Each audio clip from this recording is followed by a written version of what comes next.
Yep, now we are. Okay. All right, let's get on with today's show. We are back after a break. It was the long weekend, so hopefully everybody had a great long weekend. It was definitely a great relaxing one. I'm hoping that that break was timely because I think it's the perfect end of the league phase and into the playoffs. So teams would have got a chance to regroup, strategize, even contemplate on their playing 11, practice sessions, etc. So a good timely break. So today's show we're going to do a slightly different show. We're going to first go through Division 2 games as we always do. We cover the top three games of Division 2. And even for Division 1, we are going to probably run through a lot of the games, probably cover it in, not as much detail as we normally do. But what we want to really focus on is the playoffs. And obviously, Viju is going to cover the highlights of Division 1, how each team fared and what were their highlights, their strength, weaknesses, and where they were kind of found lacking. So that will be the content of the show, and then we get into the predictions as well. But let's start off as we always do from the results from the weekend of August 24. The first game I'm going to cover is the game in Division 2, which is Rebels versus Spartans. And the reason is, even though Spartans won this game comfortably, if you look at the scorecard, it was a fairly comfortable game for Spartans. And it was the and some of these teams like Spartans on Division 2, Dynamites, uh, they have towards the end of the season they were able to recover, and this game was important because Spartans were able to get just sneak into the playoff. They got their sixth position, and also they were helped by FCC Agni, which we'll cover the next game. But the FCC Agni's narrow win over Dark Horses, also was another significant win for them to get into the playoffs as well. But in this game, as you can see, Spartans, I think, were helped by a strong start at the top.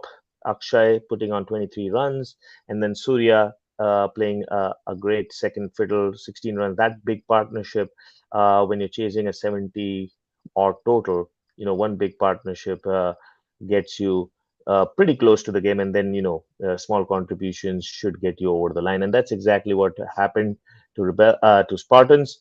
Rebels, I think they should take some strength out of their performance this season. I think last year or the previous years they haven't been able to win a game. This year they were at least able to win a couple of games, or three games in fact. So encouraging signs for them as well. Next game I'm going to cover is, as I mentioned, the other significant game of Division 2, which was FCC Agni and Dark Horses. Now, this game was very, very crucial for FCC Agni. Dark Horses had pretty much spent, were pretty much spent. They had no chance for for qualification because Vikings, Spartans, and Agni were before them. But Agni got this win, a crucial win by 1 run. I'm trying to get the scorecard up. Just give me 1 second while this loads up the scorecard. But yeah, this win here got them to that 28 points, just ahead of Spartans to the fifth position. And I think this game, if you see, it was great contributions across the board, and I'm pretty sure Ramesh will be very happy with contributions even at the end, towards the end of the innings, as a big partnership between Yashwant and Abdullah. 29 from Abdullah and 12 from Yashwant. That propelled the score to 96. At one stage, they were 7 for 70 in 20 overs, and then getting, first of all, utilizing the 25 overs and getting every ball to count and scoring those extra 25 runs, which made a huge difference. I mean, that 1 run, every run was so vital. In this case, again, I think it's a similar old story for Dark Horses. There haven't been much contributions apart from Rahul Bandari and Pankaj Watts. There haven't been much contributions across the board in all of their games, and it was a similar story. Rahul scored 27 runs, but Uh, they weren't enough to get them across the line. That one run defeat would be very painful. I know some of these one run or close defeats are very painful, very hard to take when you know the line is so near. But I think in both these innings, one thing is pretty common. One thing which I think Agni was guilty of was the extras. They gave away 22 extras, which helped Dark Horses to come close to this total, but eventually, falling short of one run. So, congratulations to Agni. They got their qualification on the last day, and they see themselves in the fifth position in their group in Division Two. And on the similar note, another game which was also very, very interesting, which was the Punjab Scorpions versus Motor City. Another this game, I think, for reasons that only I think taking pride and taking that step to that next season. Both these teams were eliminated. They were not going to the playoffs, but there was everything to play for. As I have always mentioned, that one slip up here and there, especially for Punjab Scorpions. MI Rangers were in sight. They were 28, and Scorpions ended up at 27. So they were in the hunt till the last day, but eventually, they knew that it required a miracle of sorts for them to get to that playoff. But this, Punjab Scorpions batting first, 120 in the Preet Singh was great as usual. I think he's been one of the great finds of this DCL season for Division One. He's consistently been in the scores. Manjinder Gill, another one, he scored a 50 last time. So not 50, sorry, 100. Last time we talked about him, those massive sixes which he hit, 16 of them, and he was amongst the runs this time too. Both of them contributed to getting them to 120, which was, which most captains would think that's enough. But Naveen Kumar and Puneet and Bhargav and Deepak, all of them, fought till the end. Especially Naveen Kumar, if you see, a very very patient and still a very very quick innings, 35 of 35. Uh, got them very close, but eventually it is the lower order which probably didn't stay to help them through to that total. They're eventually falling short of 2 runs. I think from the bowling side, Punjab Scorpions had Harsh Panjola to thank for 4 wickets for 16 runs, and Punjab Scorpions, even though they won't be going to the playoffs, I think this victory would definitely help them to come back next year.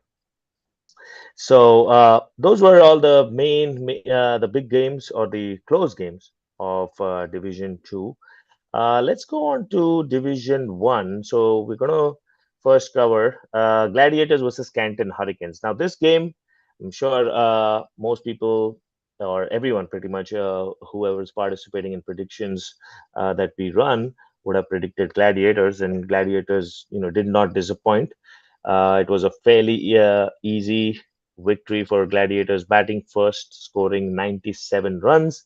And then Canton Hurricanes, I mean, to be honest, I was, once we lost against uh,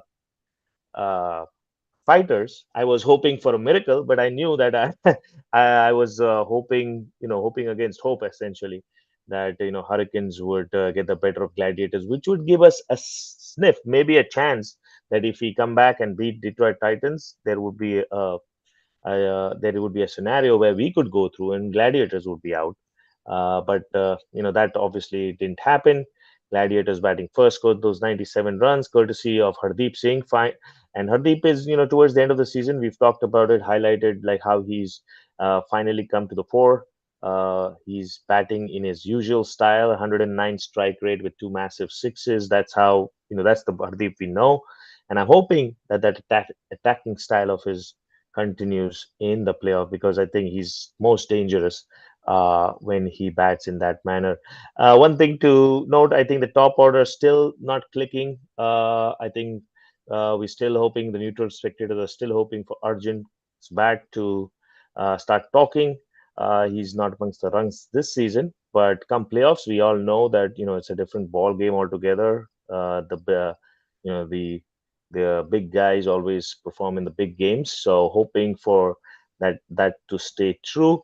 On the Hurricane side, I think last week was a great week for them on Javed Bhai, where they got one victory, but this week, that wasn't to be. Hari and others tried their best, but it wasn't to be. But one thing to note, I mean, I don't know, I haven't seen Amin Jahan, but 6 wickets for 11 runs. Definitely a bloke to watch out for. I haven't seen him before, but anything, Viju, you want to add here? I mean, is he somebody He's you're the looking find at? of the he's the find of the season for Glads. Oh, He gives us an entirely new dimension on the bowling front. hmm, But he's lights out. Parthu, you might wonder how much reading a game matters. Believe mm-hmm, me, when Amit Sivarai usually opens for them every single game. In this game, they right. did not open with Amit Sivarai. He came one down. Now, as Hmm, soon as he came one down, 10,000 miles away, I picked up the phone and I know Arjun will be sitting out. I called Arjun and I told mm-hmm, Arjun, you know what?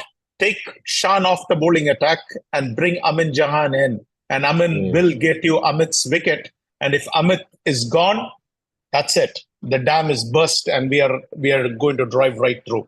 And sure enough, we brought in. You will find that Shan bowls only one over, and then hmm, the fourth over, this basically Amin is brought in, and sure enough, mm-hmm, he got Amit's wicket, and from there was no looking back. I mean, you need somebody this thing, but he was bowling lights out. He was bowling thunderbolts, and in fact, you will find that even in that GLCC game, hmm, GLCC was done in by Amin Jahan. So it's not a fluke. I mean, mm-hmm. now believe it or not, Parthiv, do you know which team he played for last year? If I have to take a guess, maybe Hurricanes because they generally have some of these Pakistani No, or he Bangladeshi guys. he played for the team which you just covered just before in Division Two. He played for FCC Agni. Now he Oh, was okay. lost in FCC Agni as not performing. Nobody ever knew him, and Hmm. then through word of mouth and things like that he came. But I'll be telling you, I'm pleasantly surprised at what I saw. I mean, he gives us another Jeet kind of a thing, and so he might be our quickest bowler too. So if you ask me, Nice. lights out pace, nice thunderbolts. He Hmm. gives us a fantastic option on the bowling front, uh, That and so definitely, I there's think. nothing to sneeze at. Yeah, so that definitely, when we talk about playoffs, we'll be talking about, that pace attack now that you have Amin Jahan. I know Mansab will come back, so you have three genuinely. Mansab had lost maybe a yard or two, but he's still quick. That will be interesting to I'm going to see. mark. I'm going to mark this, and I'm going to send it to him. Because what is that? Last year, I think it was in the playoffs against Red Devils, and I said that Shan was bowling faster than Mansab. Mansab didn't say anything. The next game, after he put in a lights out performance, and the first text to me was, "How did you like my pace?" So Yeah, he's a very competitive guy. And some of these guys, exactly. you need to light the fire, and then then you sit back and watch, kind of a thing, and let them run the show. Yeah, you're absolutely right. He is that kind of a character. If there's a fire under his belly, he's way more competitive than just like Virat Kohli. I think he's like similar to that. If you if you get him to a challenge, if you get him to really put his mind to, hey, somebody's actually challenging me to perform, I think he just gets out and performs at a different level altogether. So yeah, I would love to I, see. Like last year, I think I talked about how Mansab comes. He doesn't seem like a person like you would say on the field. He would just be strolling through, but when he comes to bowl and when he comes to bat, he's just a different energy level, and you know he's just too good. I feel like some, I some, almost pe- give him money. some people live for the moment, and this is a guy who, when the moment cometh, he just grabs it by both Yep. hands and he goes and gets it done. I mean, I do not know if you know, Parthiv, last year in Mishka F40 banquet or whatever it is, after the season was over, he said, Hmm. next year I won DCL now. I want to win F40. And sure enough, Yeah, this year he they went won. and Yeah, won the F40. right. So this is a person who gets motivated, who finds this thing. And there are some guys, who need Hmm.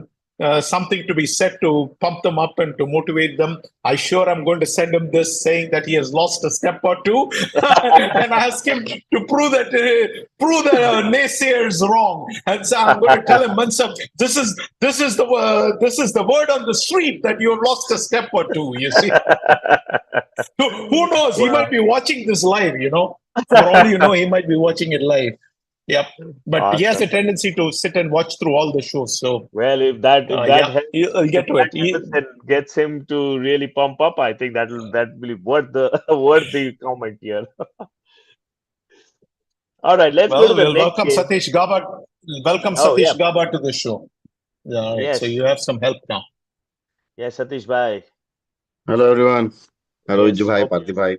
yes, hope you had a good Yeah. relaxing week.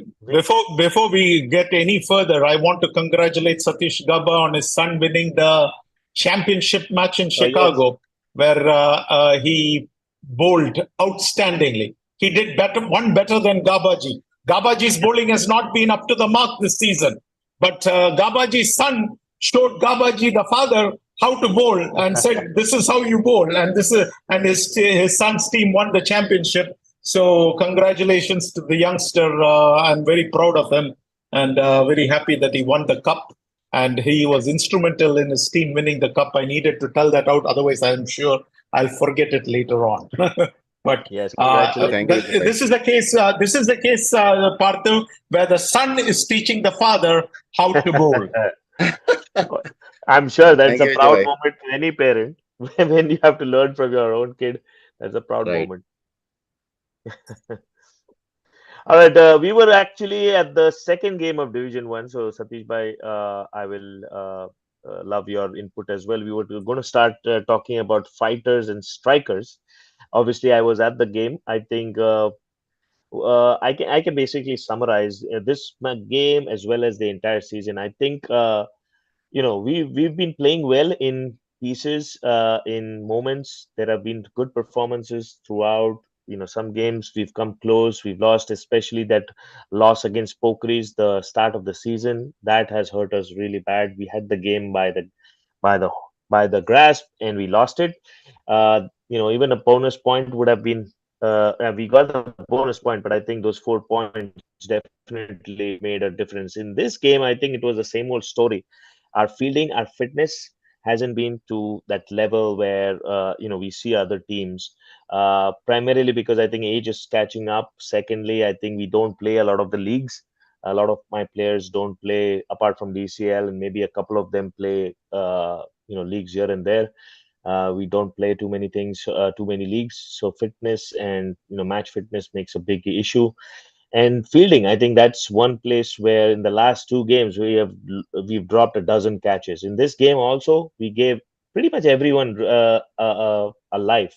Sainath himself, we gave him like 5 catches, even though he didn't punish us, which he should have. He just got 16 and got out, but we dropped like him 5 times. And I think what hurt us the most was that last 20 runs from Arjun Dev Reddy. That 20 runs, they were 101 for 9 when we dropped his catch. And then he took us, he along with Siddharth, obviously just played the second fiddle, get him the strike. But those 20-25 odd runs towards the end made this made first of all, they got the momentum going into the bowling, and secondly, it made the score tall. We have chased this year really well, and that has been our preferred option. uh, Even while winning the toss, we've wanted to bowl first, and the reason is because I think people have been batting well this season. Our batting has been much better than our bowling. We've been missing few folks here and there, and so the fifth and sixth bowler option has always been a question mark for us. Our three spinners have been doing a fantastic job. Sujay has had a splendid season. Kapil has come back, and it seems like he's never left. Vinayak has done a fabulous job with the ball as well. But after that, those two other bowlers, it's always been we are trying different options. In this case, also, I think that's where we gave away too many runs, 128, and in the batting, I think they were starts which Parag and Sujay and Kishore got, but eventually, the runs were too many. I think we lost, a few wickets in the pressure of trying to score quickly. And fighters definitely deserve this victory. I think coming out of the blocks, I remember Anil Bali Reddy. He came really strong out of the blocks. He started to hit pretty much every ball. Yes, he got out with his mistake, but I could see fighters, yeah, their body language, the way they actually approached the game, they were definitely there, much more there than we were in terms of energy levels and the hunger to win the game. So congratulations, fighters, and strikers for us. I think we'll take some consolation that we are still staying in Division One. I think that's, as I talked about at the start of the season, towards mid-season. I think that itself would be a huge uh, improvement for us, because we've got quite a few new players. So them performing and us winning a few games, critical games, that also was a major achievement in this season as well. So Satish bhai, would you like to add anything here? Yeah, I think I did spoke to you after this game when we met on the next day, right? Yep. Yes. So couple of things that this was a must-win game for you guys, but Yep. because I talked good about striker, this is the time something that I want to highlight specifically for this particular game. You guys could not manage to get the best team for this particular game when you knew that it Right. is a game, right? You Right. guys waiting Raj to be available all season long, and when he's Yep. done with F40, in if I will take a Vijus bhai plays ठेंगा दिखा के नहीं आया खेलने kind of. Yep. I So think they I were. didn't follow that. I didn't follow that, Gavaji. Can you explain it in English to me? in Hindi we say right ठेंगा दिखा दिया kind. He gave no value to striker for this particular game when he needed the Vraj to be present. Vraj has no commitment for F40 Okay. because he's out of the league there, and he did not show up Yeah. here. Yep. Yeah. And I Yeah. think And, Parthiv, and honestly, that's probably the difference between strikers and glads. I'll Yep. sit on my head and make Arjun come and play. That's right. right, That's kind of what it is, kind of a thing. I mean, and there'll be calls going, there'll be all kinds of things going. I mean, all kinds of things will happen, kind of a thing. I mean, I'll pick up the phone and call Arjun, and if we have to get Amit Sivrai's wicket, yeah, sure enough, I told him, hey, bring this guy in and he'll get you the wicket. And that's exactly what happened. So I think somewhere somebody has to uh, pick it up, and I think it has to be Yep. you.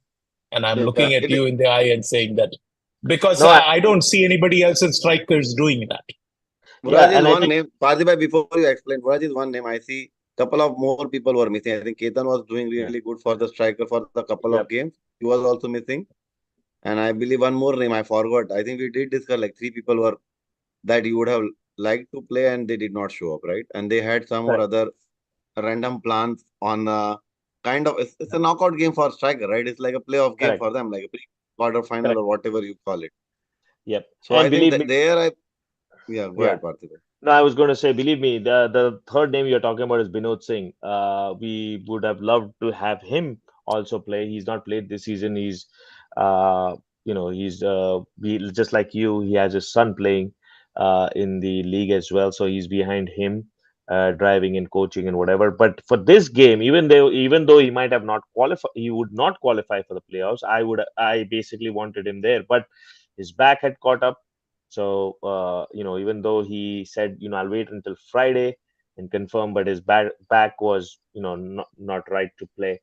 Vraj, I agree. I think that was something which I didn't expect. He had travel plans which he couldn't get out of, even though, things. I had I basically, I mean, I agree. I think that motivation at the, like before, hasn't been there. Like, I can't really pursue people. I just basically ask them a couple of times, tell them, how important the game is. But after all, I leave it to them.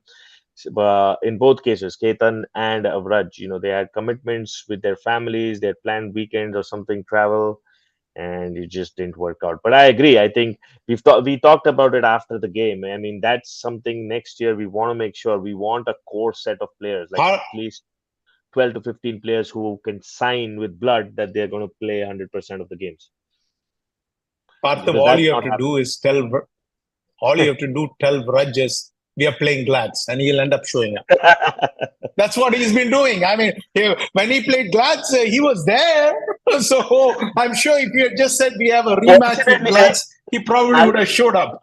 Fortunately, with Glad, what ends up happening is we always play you guys, at least last 2 or 3 seasons, we always end up playing you at the start of the season where, F40 hasn't kicked in yet.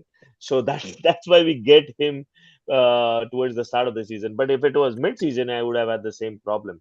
So, but yes, I think that's one thing. You guys are absolutely right. Commitment to the team, to the success of the team is very, very critical. You need to have, like, out of the 25 people squad, you have at least 15 people who are committed 100% at all times. Otherwise, it's going to be very hard. I can see Sujay. I haven't been doing the availability for strikers, but I can see Sujay every weekend he's struggling to get that 11 and 12 to fill up, because there's 8 9, but that 11 12 9 10 11 is always a struggle for us as well. So yeah, definitely next season something So, to we need to work on. so my point was that striker for the next year they need to have more committed players for this Right, particular division who can come up. Even the last game you were just 10. Whenever a yeah, field is some right, team is fielding 10, somehow I personally think that may not be right because in the DCL we do not have point system or a roster right, limit. Still, if some team is not able to manage 11, it's something to think of. They have to correct. think like how they want to shape the team in the future. Yep. Even the last game with Titans, I think we had to literally plead and beg people to come, because at no cost I wanted to give a walkover. So that would have been very, very embarrassing for me to tell you that, oh, we don't have even 7 people. So somehow we got that 10 people at least, and we played the game. But yeah, that was even tough. The next day after losing to Fighters, where nothing, we didn't have anything left to play for, to get people to play. What if you have only six people? You have to give a walkover? I don't think so. I mean, if you're ready to play with I mean, six, you you can there is still no play. walkover, right? No. DCL has a I rule mean, of course, specifically mentioned in the rule book that any game to that is start, seven people you need for the toss. 7 people is needed for a game to be conducted. Oh, is it? Yeah. Okay. Yeah. All right. Let's go to the next game. The next game was a really interesting one. MCC Miles and Thunders. I think this was probably the I think we game. need to hurry it up, Parthiv, Yeah. because I think we just covered two games and we are already 30 minutes into the show. All right. Yeah, I will push on. But yeah, this game, I think maybe I can have Satish Bhai. You guys, you take it on while I look into the next game. Can you just go through it? Sorry, Yeah. Yeah, sure, as sure. somehow MCC I Miles just against forgot Thunders. everything. Busy schedule, I Yeah, could yeah. not see. Sure. So MCC Miles against Thunders. This was very important game for MCC Miles. I think Thunders obviously are through to the playoffs, but a very, very important game for MCC Miles, and the batting really showed up in this game. Parthiv, it Abhilash, was an even more yes, for important game Dynamite. for Dynamites. Correct. Exactly. I was going to say that, because not only did Miles have to win, but their win ensured. Even though we'll talk about Dynamites and their performance, they tried their hard, lights out. They tried their best to get to the playoff. But this victory for Miles just dampened their spirits, because it was going to be a close call, and Dynamites have to blame themselves. But in this game, I think the batting of MCC Miles, which they're renowned for, finally came to the fore. You see performances from Rahul Chenna, Abhilash, Sunil, those all 20s and 30s contributed to that massive total of 131.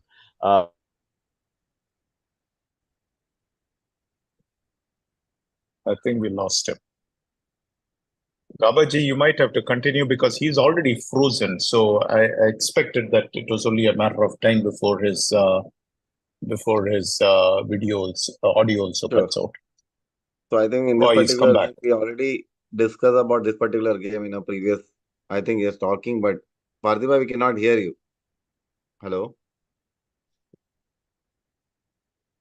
Am I audible to you, Vijay? Parthiv, you're audible to me. Parthiv is not. Parthiv is speaking, but I can't hear anything he says, and I don't think he's able to hear us either. So I'm Let me not text him. sure.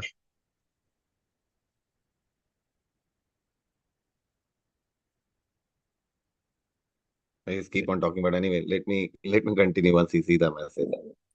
Okay, so Let we me talked remove about him. this in I just removed him because we can't hear him. You see, he's okay. speaking, but I don't think he understands that we are not able to hear him. He always has this problem with his internet connection. Anyway, Yeah. go ahead, Gabaji. If you can So I think cover up we, we and we just did talk text him. about this particular game, right? When we are doing the prediction that in this team might be compromised because of certain players' unavailabilities.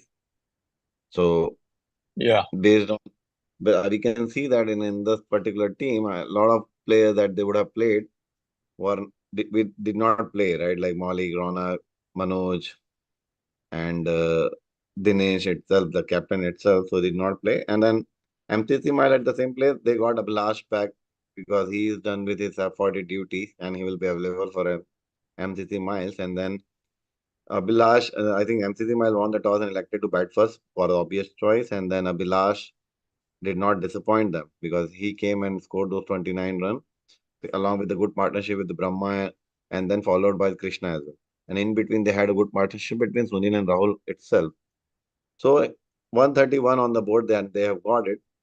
I thought Indus might not have any chance, but still, Indus pulled it up. Your all-time favorite Chetan, who has got 39 run in between. They did not have a good start, but in between Rohit, Chetan, and Srikanth, they have got that the partnership and went very close, and they secured the bonus. And with this, because of this bonus, they actually got into the first position and stuck into the for a different set of playoff. From the bowling aspect of it, I think Rohit picked up 3 wickets, and my bad. Rohit picked up the 3 wickets, and Akhil also picked up the 3 wickets. And most of the bowlers are very expensive, if you see, right? Because the score was 130, almost every bowler was above 5. Vijay, over to you. yeah. Want to add No, no, anything? no. You carry on. You can cover all the games. Okay, give me a second. Do you know how to add him back? I don't know how to add him back. He messaged me that he got kicked out. Yeah. So he's saying he's not able to join back, but I'm not sure how to make him join back.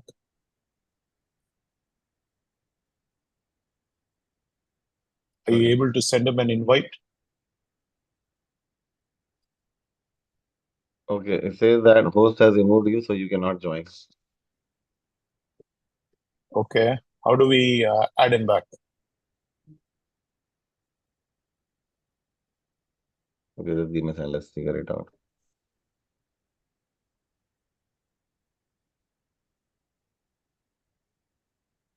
So this link might not. Can you send him an invite again via I email, just maybe? sent him a.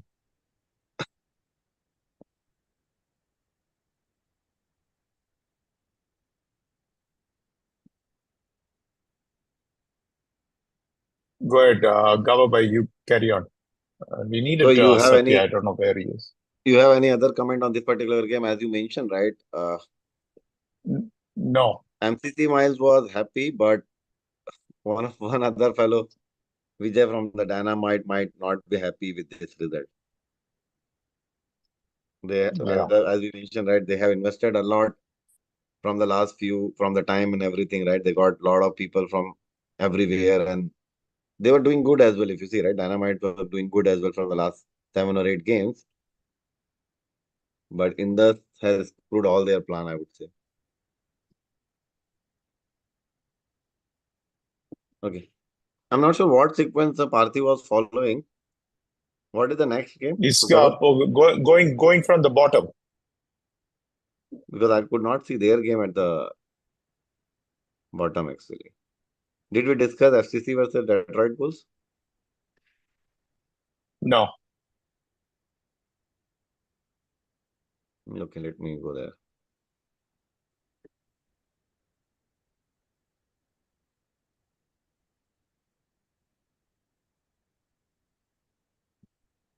Okay, in this particular game, it was again, I would say, poor batting performance from FCC, where they just got all out in 51 run in 20, and they still played 21 over.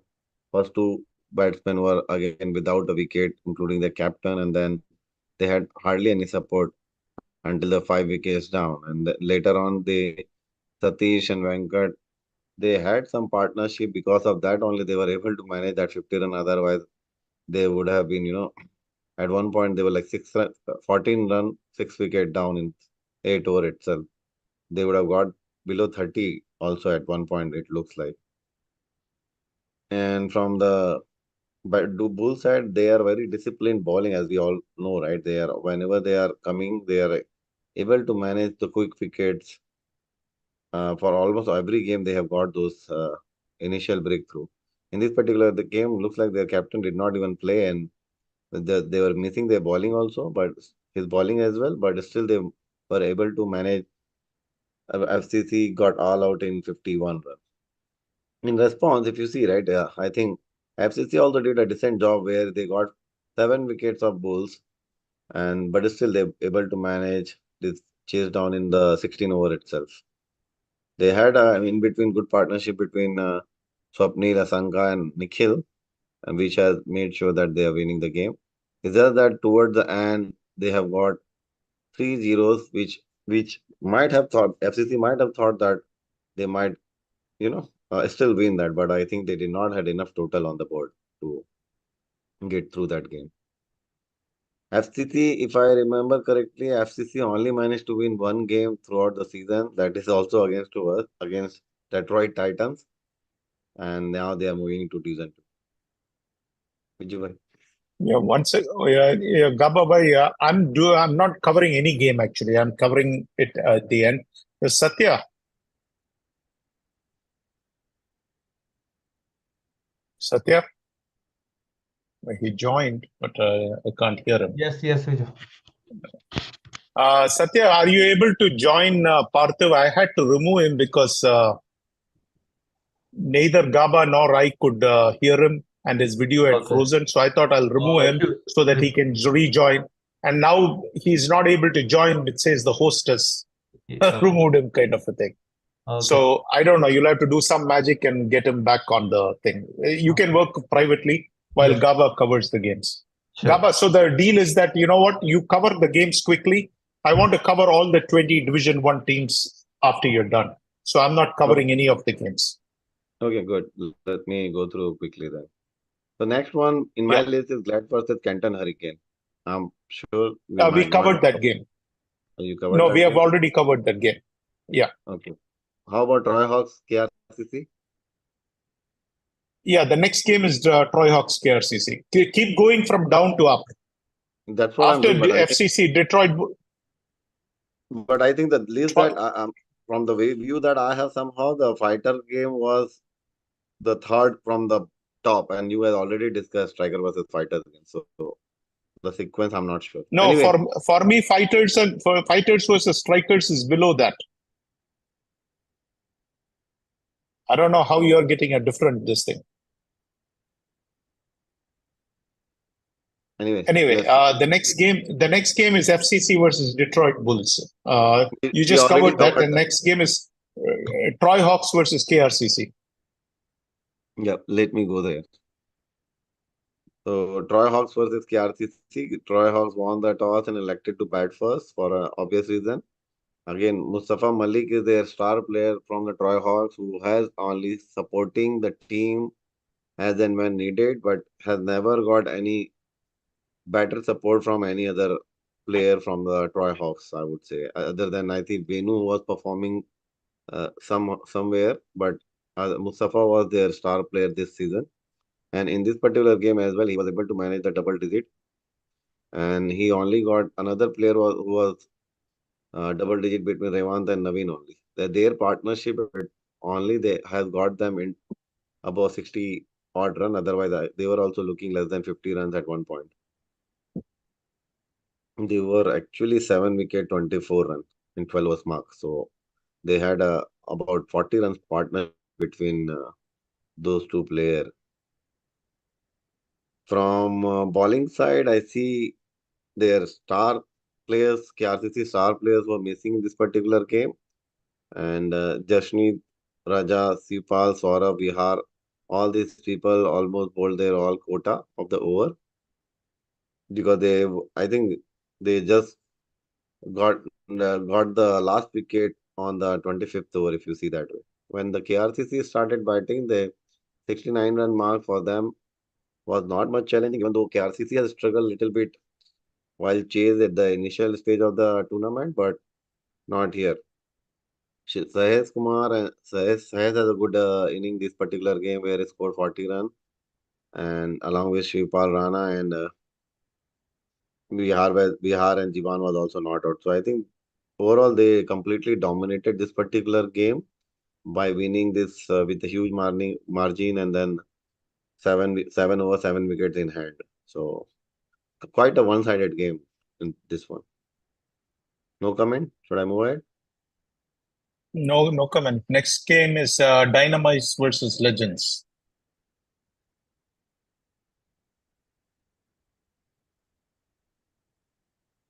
Okay. This was an extremely high score. I think this is the highest scoring game that in this particular season where 300 run has been scored, right? I'm not sure I remember any other game where this many run has been scored in this particular season. So Dynamite wanted to win this game and let other thing happen, which did not happen, obviously, because in this loss, uh, Dynamite had a decent start where they lost the first wicket early, but after that they had a really good partnership. Akhtar Khan has done some magic there. It's very hard to see this kind of scores in the DCL where 18 balls, 36 run with the five huge sixes with the very good bowling side if you see, right? Legend. So that stats look very awesome. He has been very well supported by Venkat. Uh, he Gababhai, scored 18 here runs. is the question. I have a question though. In this game, I was told that the Legends guys were bowling spin. Did you hear that? And if that is the question, then what in the world was going on in this game?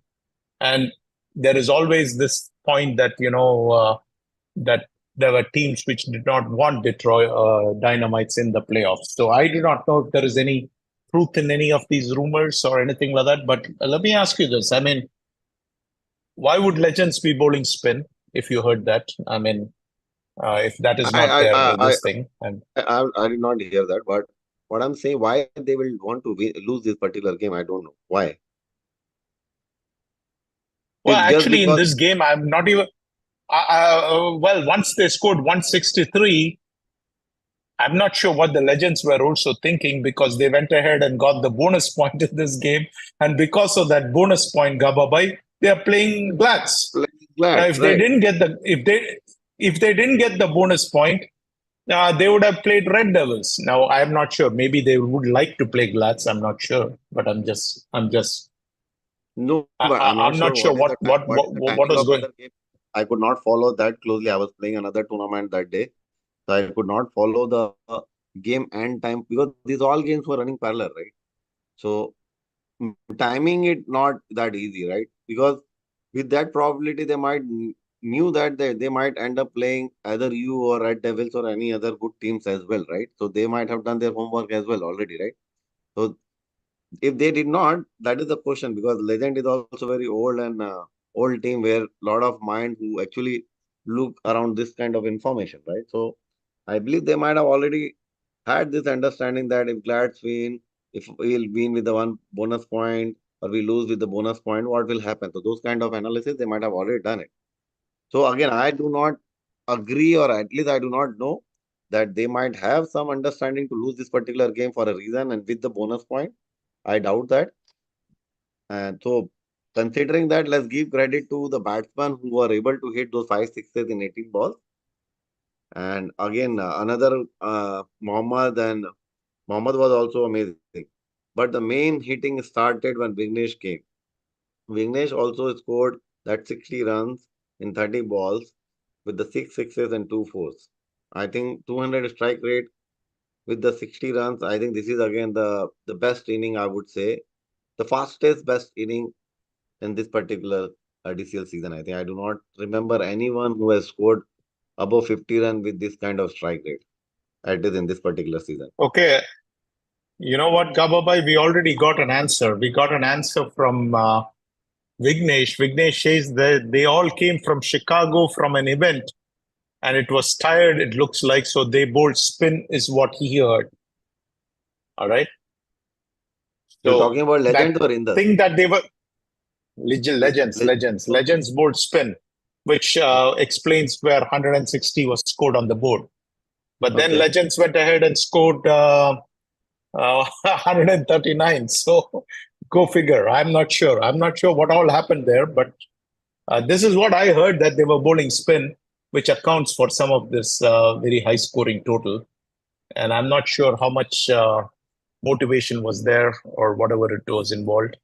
But I'm assuming that if they went to Chicago, then it's probably for something related to those Indus guys stuff, right?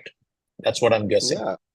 And another thing that if you are mentioning this, another thing that surprised me, this was the last league game, and why Harish will go that down? Why they will change their strategy with the highest scoring chase? Harish going like I think 6-7 down. I don't know why. So I don't know what is the I don't know. thought behind all this. This is Dal now mein this kuch kala hai. All right, let me tell you something, Gababai. There is something which went on, and I think eventually all the calculations went haywire. All right, because yeah. I don't know. I mean, I think but the thing is that these guys went in the afternoon, right? If I'm not mistaken, Mhm. wasn't this an afternoon game? I'm not Let me sure, check that. but. I thought it was an afternoon game, but they no, it was a morning game. It's So the morning game, I think. Yeah. yeah, but they already saw the results, which was shaping up, so they had some idea. But anyway, I don't know how much calculations and you can do all the calculations, but ultimately Yeah. you can only control some of the variables, right? All right. And the thing is for these guys, they had already beaten Red Devils. You get my point. Legends had already beaten Red Devils in a league game. So I would think that whoever is doing the calculations there probably would have said, "Hey, we have already beaten Red Devils once, so let's play Red Devils again." I mean, that's probably one way, because if they hadn't gotten that bonus point, it would have been Miles versus Glads. And you know what, Gababai? I was sitting 10,000 miles away and I'm thinking, man, I don't want to play Miles. We played Miles last year and I don't enjoy playing Miles. Let me tell you that. I think I said this last week too. And I said, because on their day, Miles can beat anybody. So that's why I was not very keen on playing Miles. So are you happy Legend being your opponent for the pre-quarter final? I think I prefer Legends over Miles. Let me tell you that. Okay, I got another this thing. This is from Balamukunda, who says Satish Balamukunda, we like him, and we drove all the night, all through the night from Chicago, and came to the ground directly to play and played our best to our energy. Nothing fancy more than that. It is just that we didn't want to give walkover and pay $500 penalty. There is a $500 penalty for a There's a walkover? I penalty didn't for the know that. walkover. There's a penalty for the Okay, it can't walkover, be but I do 500. not remember It the amount. can't be. I mean, come on, guys! Don't put $500. Fine, that's I not don't know fair. how much is the I mean, fine, sometimes, but there is a fine associated yeah. I mean, with the walk. you guys need to revise the fine. You guys are trying to make gold and diamonds sitting in the DCL committee. That's not the way to make money, guys. But I'll tell you one thing I mean, that lot of team here and there talk about that. There are the situation that I overheard it when if you and me in a friendly relationship, okay, and we have another third team who is our friend too, and me giving walkover to Glad benefit them, people are ready to do it. Do you want that kind of environment in the DCL? Tell me. no, we don't want that. But at the same So time, I mean, I think how we can stop that? How I don't. team D I mean, either team C or team D will qualify, and A and B together, at least B, only one team B decided that I want to benefit but team C. let me ask you the counter question. Can't that same thing be defeated by coming and using all my unknown bowlers?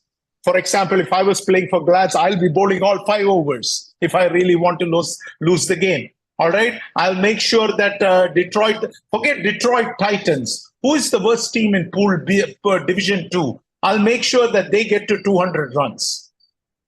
I'll make sure that I myself will bowl 5 overs, and I'll make sure that all the other guys will bowl enough whites. Wouldn't that be the same thing? So at some point, you have to trust in the integrity of the process that people will play this thing. I mean, you could still do the same thing, and you can't find me. I mean, I'm a registered player. I'm playing. I'm bowling.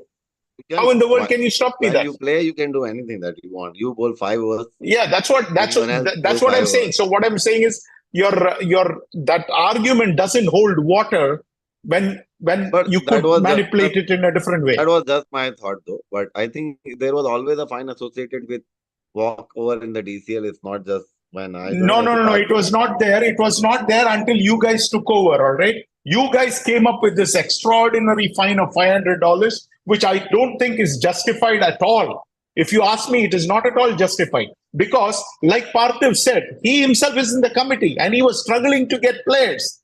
That is entirely possible towards the end of the season when your team is already knocked out of the playoffs. It's very difficult to get players and things like that to come and play and things like that. And have some mercy on the captain too. I mean, he has to go and ask all kinds of players to come and play. I mean, yeah, I write your don't know. captain. I don't think Ask the captain to write a suggestion, and we can definitely look over it. So this is all we discuss and decide, All right? right. This is Anyway, not. let's move on, guys. We are wasting too much time on all other discussions. Carry Parthiv on. has joined finally. Hi, Parthiv. Can you hear us? Yeah, I know. Parthiv, I'm very sorry to kick you out, but you were talking and neither Gaba nor I could hear you. And I thought if I removed you, that when you came back, we would be able to hear you. We still can't hear you. Neither can we see you. You were frozen. So just letting you know. And that is in case you can hear Speaker is us. not connected. I know you have joined. So I see two Parthiv Mesas now. Parthiv, no. Parthiv Mehta has doubled up. All right. I hope he can hear us because. Something wrong with his mic, I think. I don't know. Yeah. No, there is always something wrong with this connection. So he has a. All right, Gababhai, continue to the next game. Satya, meanwhile, you can suggest Parthiv to join from the phone also. It works the same way. That's what I told him, join from phone first and check, then you can try laptops. So I think now is okay. Parthiv, still we are unable to hear No, you. he's not okay. There are two Parthiv Mehtas, but they both have the same image. I think it is Lake Michigan in the background, but we can't see him, nor can we hear him. Anyway, this is what happens when a non-tech guy tries to help out. I tried to help him out and I booted him out and he couldn't join back. All right. Okay. Can you hear me? All right, Gababhai, carry on. Carry on. Yeah, we heard you just now. Though I can't see your face, but we did hear you. Okay, now we can see your face. Though I can't see your face on the other one. Can The you other hear one, me I'm now? assuming is. Yeah. Yeah. If you still, All right. Can you guys What's hear the me? next game? yeah, we can hear you. We Oh, can hear you, finally. but it looks like you can't hear us. You You must have blocked me or something. No, no, I no. I had only different removed you. I emails or only removed something to you. come in. No, no, no. I only removed you. I removed you so that you can rejoin back because I I guess felt that you might be with having a bad connection. removal, You are still the same, No, Parthy. you're Your voice is breaking still up. breaking. Parthiv, you're still breaking up. Do yeah, you have a better And you're five? frozen, by the way. You have a better 5G network? And, Just join the phone, Parthy. It will be much better. and you're frozen. This is exactly what happened last time. That's why I removed you to help you out. Yeah, I think let's continue But because looks like I ended up coming for blocking him. All right, well, let's continue with the next game, Gababai. Can you speed up Gababai because we have yeah. so much to cover. I Next game is wanted the to cover Stars all the versus 20 teams. yeah. Let's not go much into the scorecard probably. Next game is the Stars versus Hitman. Yeah, It's again very one-sided affair. I did not expect, frankly speaking, when I was picking the my prediction. I had to give a thought over this particular game, and then finally I decided to go with the Stars.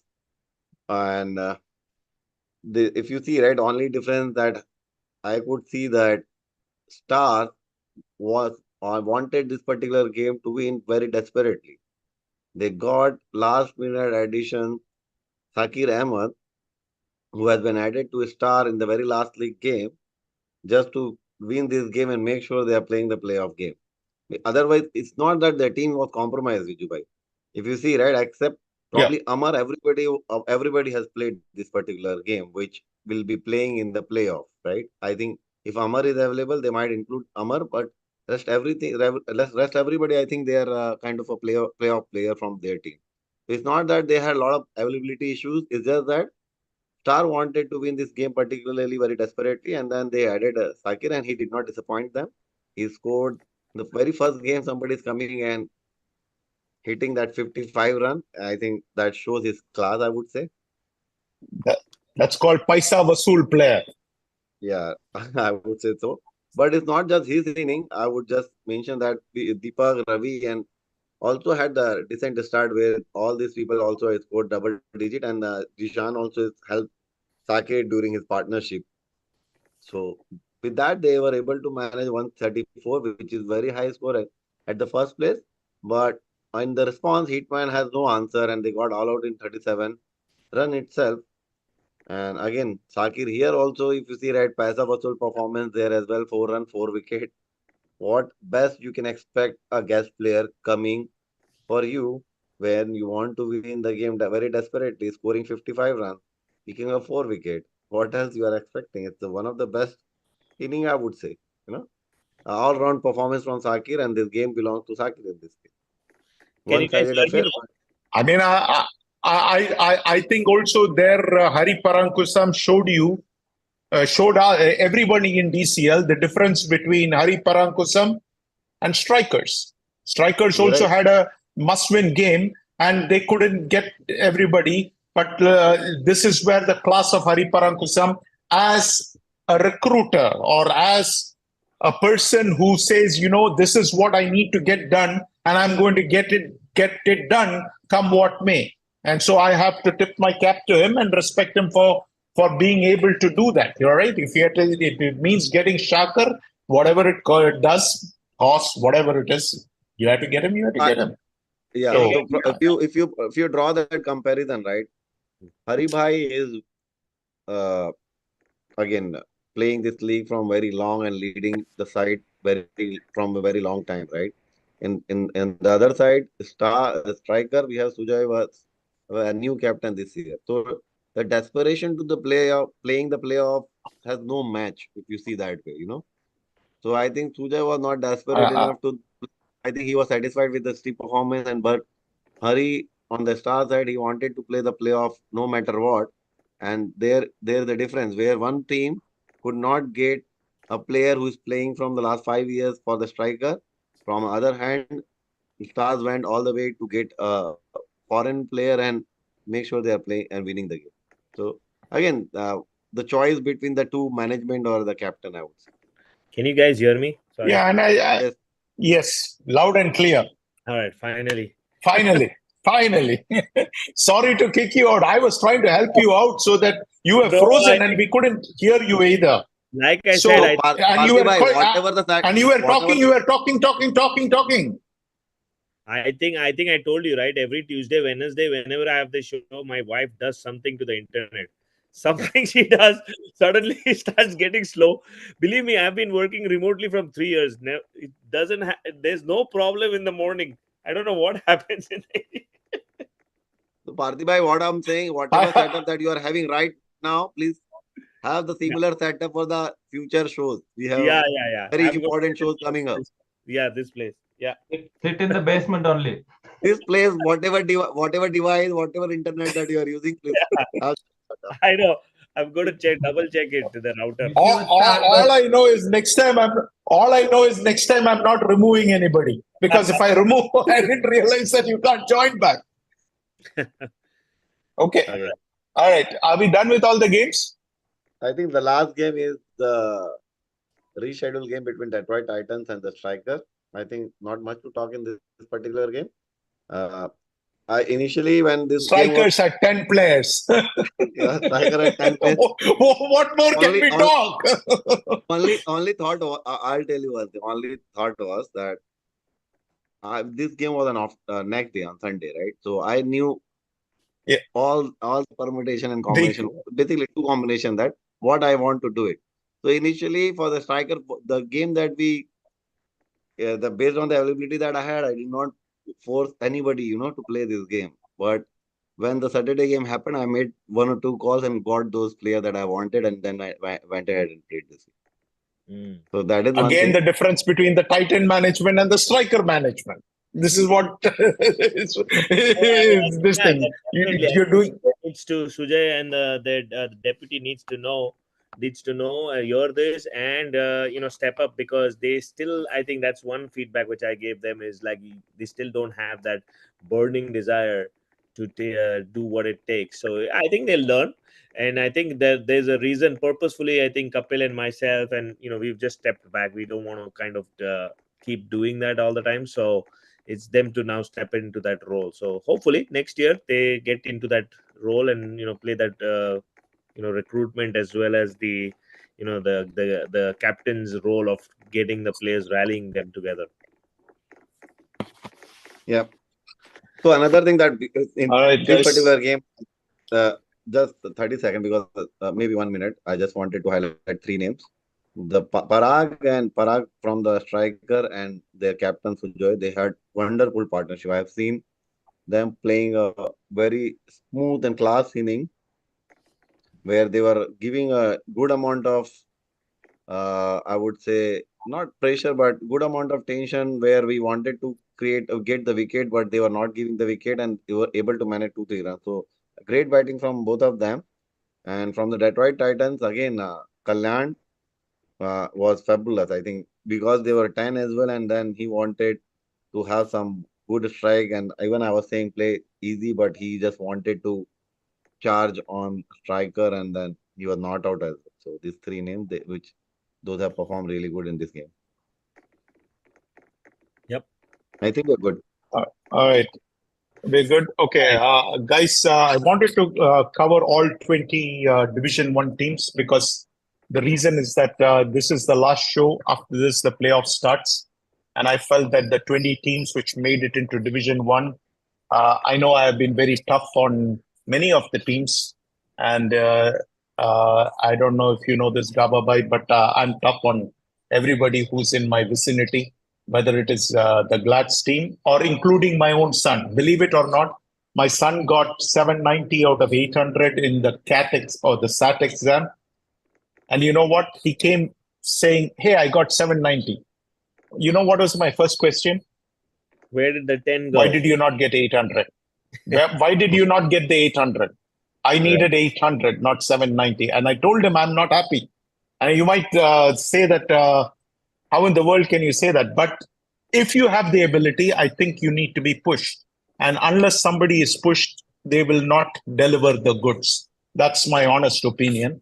And sometimes we can be nice to people, but then you end up not getting the best out of them. So oftentimes I feel that one of the responsibilities is that if you realize somebody has the talent, push them to achieve the maximum that they can. So I wanted to cover all 20 teams. So I'll start with Detroit Titans. I want to give kudos to Gababai because they are the number one team in the league. And I have 10 pages worth of notes, so I'm going to cover based on what I've written down. The key wins for them is they beat KRCC with bonus. They beat Fighters with bonus. They beat Stars with bonus. They beat Glads with bonus. And they beat Dynamites with bonus. I think it is great leadership, which is at the reason for this great upheaval from last year to this year. They have made some changes, good chemistry. They're playing as a team. They have the best net run rate in the league. Praveen Digge has been a marvelous revelation. 239 runs. He's the number one batsman. He is the orange cap leader. Am I correct, Gababai, or did I get that wrong? Isn't he the orange cap leader? All right. And then you have Ronnie Patel at 30 wickets. He's the number one bowler in DCL, and he's the purple cap leader. And in all probability, he'll end up with the purple cap because the playoff wickets also count, whereas his closest competition is Naresh Arakat, who's at 28 wickets, and he can't add to his tally, you see. Kalyan Tanjavaru has been fabulous, 174 runs in this season. Parag Karwade has only 6 bowlers, Parthiv, only 6 bowlers ahead of him in terms of economy. And that is 6 bowlers who have bowled at least 30 overs. You know, I'm not considering somebody like Shakar who came and bowled maybe 5 overs in one game and have a less than one economy rate. That doesn't count. You should have bowled at least 30 overs. He has only 6 bowlers ahead of him: Raghu, Palaniswamy, Sai Pratap Sakineti, Siraj Uddin, Gagan Singh, Gino James, and Naresh Arakat are the only people ahead of him in economy. No wonder they are the number one team in the league. This is despite, I'm sorry to say this, Gababai, there has been a drop in your performance. You have not performed as well as you performed last year. And you might be a host of the show, but still it's my job to tell you that compared to your last year performance, this year your performance has been substantially lower, but your teammates have stepped up. And I think Ophir Massey is your X factor. He has been picking up a lot of wickets, and he's a former bowler of mine, and he's a good friend of mine. And so the thing is that he's been bowling well, and he's been getting the job done. Obviously, being the number one team in the league, you have to respect that. I think the Titans bowling is top notch, one of the most economical bowling in the league. They keep you in the game. The moment they score 90 runs, the game is pretty much in the bag. So that's what this thing. Parthiv, if you had any key question about the Titans, what would that be? I think it would be the reliance on Praveen with the bat. Praveen and Kalyan. I think both of them, I think, have been standout performers. So I think if one of them or both of them don't click, I think that's where the issue lies. If you get them out quickly, I think Titans batting looks vulnerable. That is the only thing I see. I think in bowling wise, yeah, they can choke any other team. Once they score that 80-90 runs, it's going to be difficult for any team to score. But batting wise, I think not that they've done it purposefully, but I think obviously with Praveen and Kalyan performing so well, the other batters probably haven't got a chance to shine or haven't got a chance to play those beginnings. So that might come in playoffs. One day, both of these guys get out cheaply. That is when others will have to carry that burden. All right, let's move on to the next team. The next team is KRCC. They are the number 2 team in Pool A. They are the number 3 overall team. I have to give all the credit to Yogesh Mittal. He did whatever he has to do to get the job done, and I don't care what it takes. It is what it takes. He did it, and he got the job done. Their key wins is they beat Glads with bonus, they beat GLCC with bonus, they beat Fighters with bonus, and I believe they beat Indus also. So, but not with bonus, just beat them by 3 runs, if I'm not mistaken. On the batting end, Tamim Moni, Shipal Rana, Sahish Vasan, all have scored more than 100 runs. And Hemant Bharadwaj, very close to 100, 96. He would have definitely crossed 100 if he had played more than the 7 games that he played, you see. But on the bowling end, Shipal, Oni, and Raza have had pretty decent seasons. Now, Oni may not have been the Oni of old, but he might be carrying an injury and things like that. But nevertheless, whenever he has bowled, he has been top notch. Maybe not as much as last year. But given the constraints, I think they have done a fabulous job. Jasneet was missing for pretty much most of the season, but now they have lost Hemant, but got Jasneet. Pretty much a wash, I think. But winning 8 games out of 12 games is a great season. They have got the bye. They are the number 2 team in Pool A. They are in a very, very tough pool because Gaba by beating our friend Strikers and Company made sure that Glads, KRCC, Indus, and GLCC, these are the only 4 teams which have won a championship in the last 10 years, all right, out of which, or 9 years actually. All of them are in the same side. So you know that somebody who has never won a championship is going to be in the finals. Mm-hmm. But they're in a tough pool. You've got to deal with the likes of Indus, Glads, GLCC, Bulls, Legends, and everybody. But nevertheless, congrats to Yogi Bhai and company. They have done a fabulous job. They've got the bye. Now they can sit back, kick their legs up on the sofa and watch all the games which is going on and let the other teams fight it out. But I think they got the job done. So congrats to Yogi Bhai. Let's move on to the next team. The next team is the number 3 team in Pool A, which is Red Devils. They have come a long, long way, Parthiv. They were the Safaris of old. The difference between the Safaris of old and the Red Devils of now is like night and day. And the difference is all in the talent. Their solid wins is against Fighters. They beat Fighters with bonus. They beat Titans with bonus. Correct me if I'm wrong, Gababai. I think they did beat you with bonus. They did beat KRCC too, and they beat GLCC with bonus. You know, and that was a very low-scoring game. I mean, they scored 45 and defended it, and GLCC could score only 35. I think it is one of the greatest defensive efforts of DCL 2024. It reminded me of a game long back when Knockers scored 40 and beat Glads, who scored 39. It was that kind of a game. But again, I think good leadership is probably what is propelling this team forward. They have great talent on that team. On the batting end, I think Sai Karodi, 94 runs in 3 innings, was their top performer. But on the bowling end, Gagan Singh, Sashal, Devraj Patel, Navpreet, Swarna Rahul, all of them in double digit in terms of wickets. So once again, I think they are a top-notch team to play. And our friend MCC Miles will have their hands full when they take on the Red Devils. Only one the thing. Number 4 team in Pool A. Wait, hold on. Yeah, go ahead.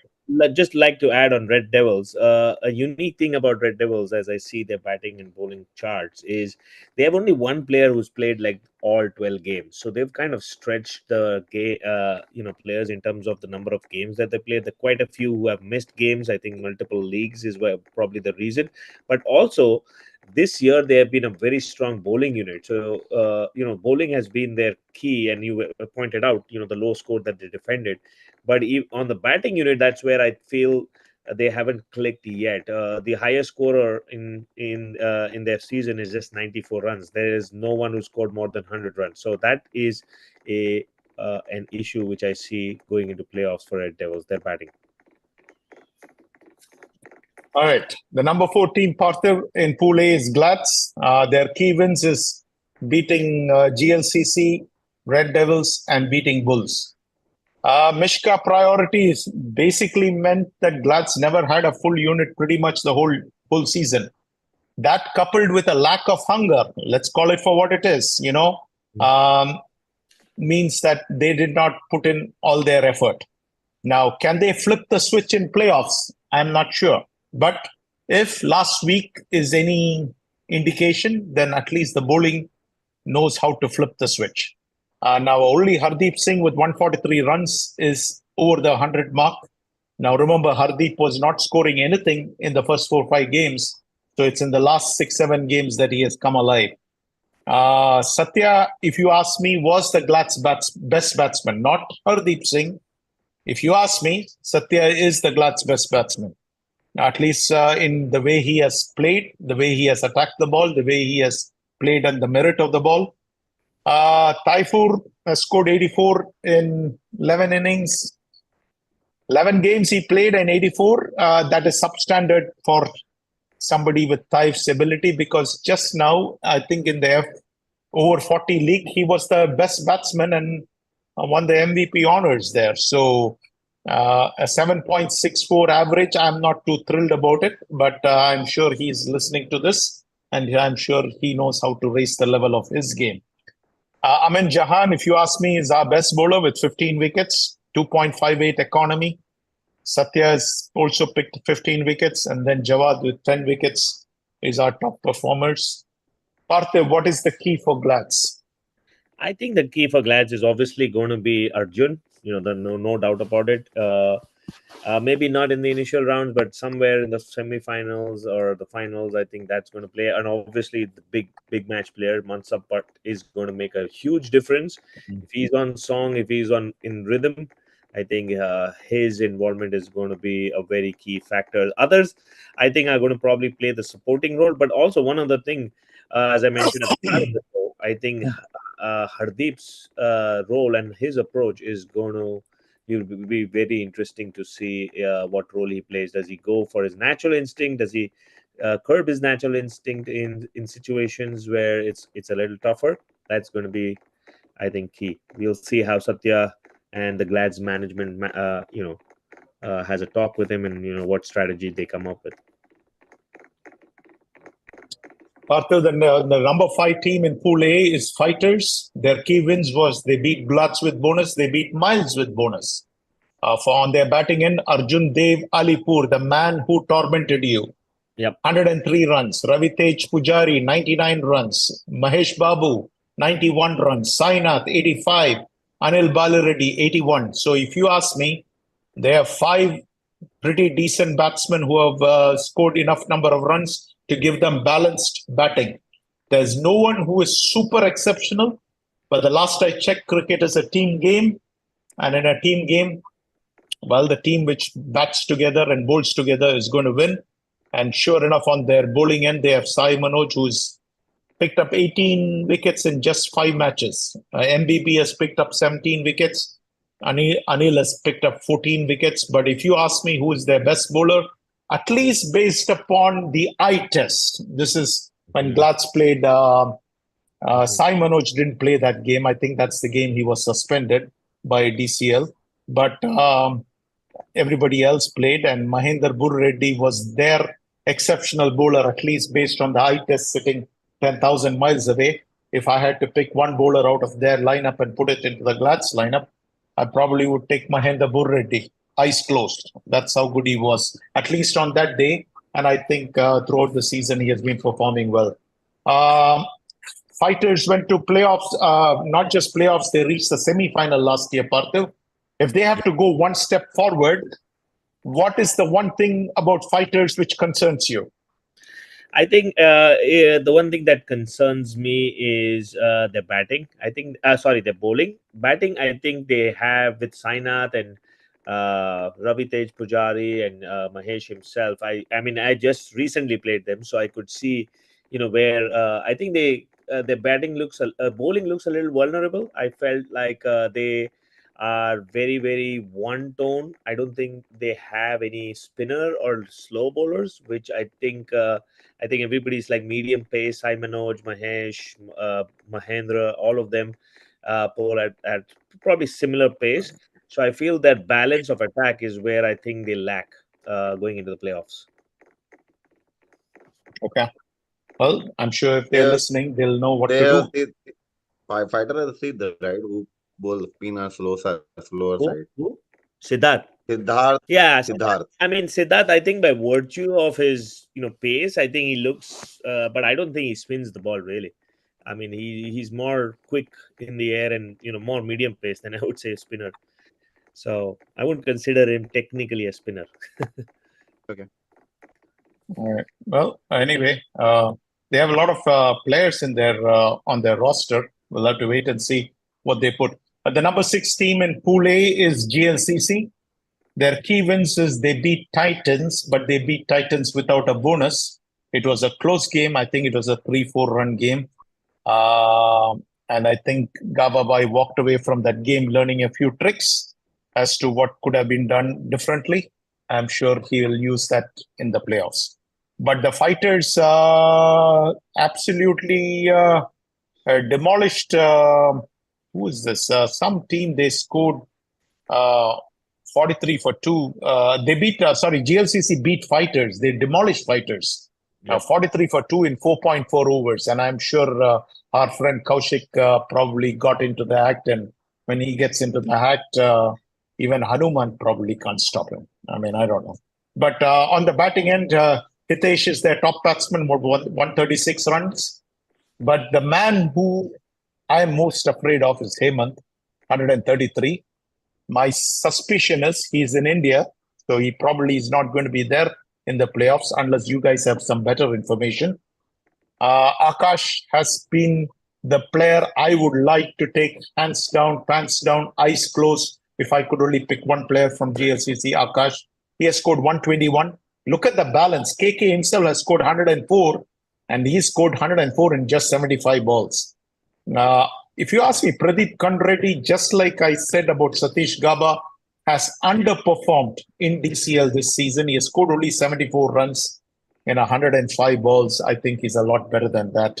So they probably might be looking to him to raise the level of his game. But again, on the bowling front, Hitesh is top-notch with 20 wickets. Prabhu has taken 14 wickets and Kaushik with 13 wickets. But here is my biggest problem with GLCC. Only Hemant has an economy below 3. And that should cause a lot of sleepless nights for KK starting today. Because guess what? Nobody else on their team has an economy below 3. And the only person is Hemant. But I would say that KK has led well. All right. There would be no GLCC team if KK and his band of people from FCC did not come over. Without that, we would have not seen a GLCC team there because they really who are the people playing from GLCC? Only Samish and Akash, and I didn't even see Abhishek Penmester play, and Ajit. These are the only 3 guys. With 3 guys, you can't field a team.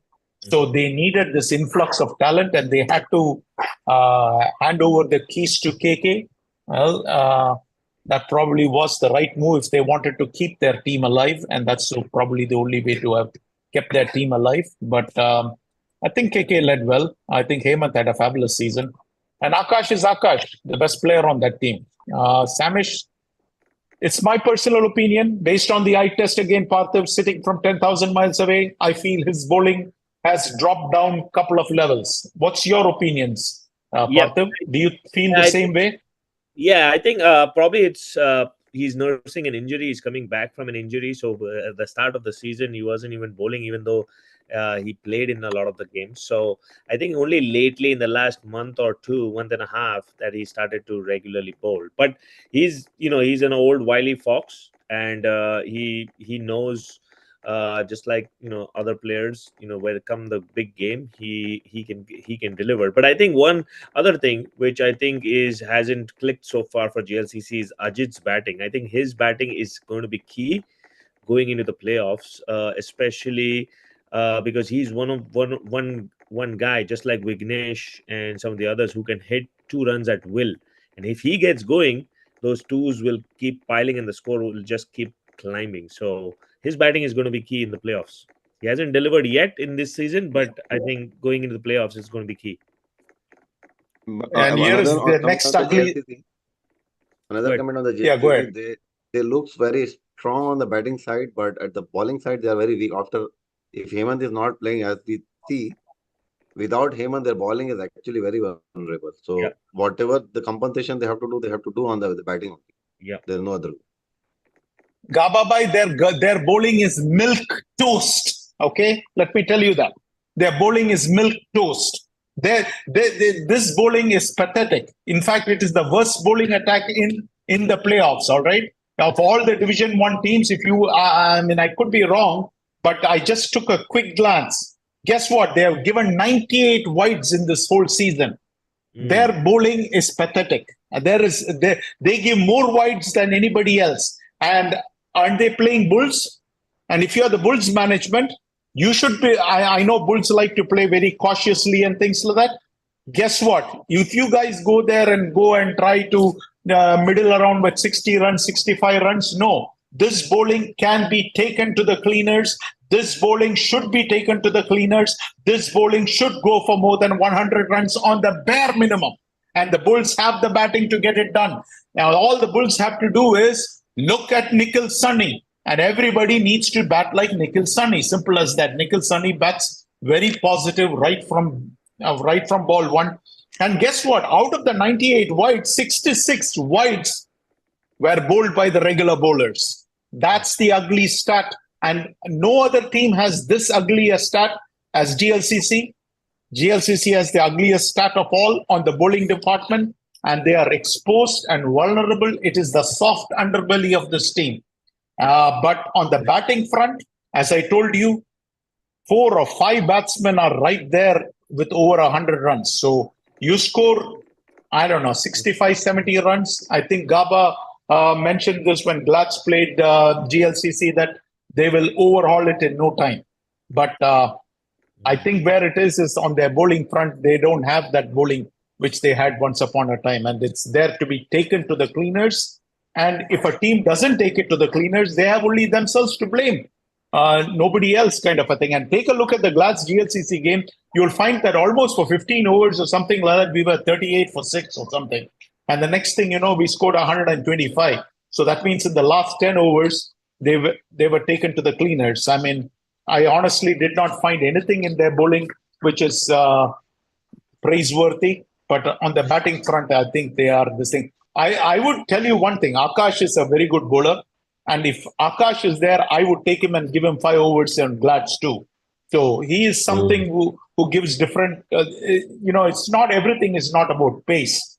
It's also about movement and, pitching the ball in the right places. Bowler, but he is not bowling enough in this particular. I'm not sure. Either in my game, at least he was present and he did not bowl in a single over.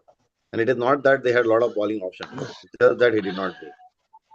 I don't know what is the reason behind. Okay. All right, Parthiv, let me ask you this question. Since you're out of the playoffs, that's why I'm asking you all the questions. What does GLCC have to do? I think, yes, as you pointed out, GLCC needs to use their experience. I think from all the teams, including, they are the team that have been there in the playoffs the most number of times. So I think that's where they need to capitalize on the likes of Akash and Samish and Ajit. Those guys have been in the playoffs. So when it comes to crunch situation, I think KK will need their experience in the playoffs. All right. Well, the number 7 team in Pool A is Strikers. Their key win is only against Glatz. Other than that, there is no key win. All right.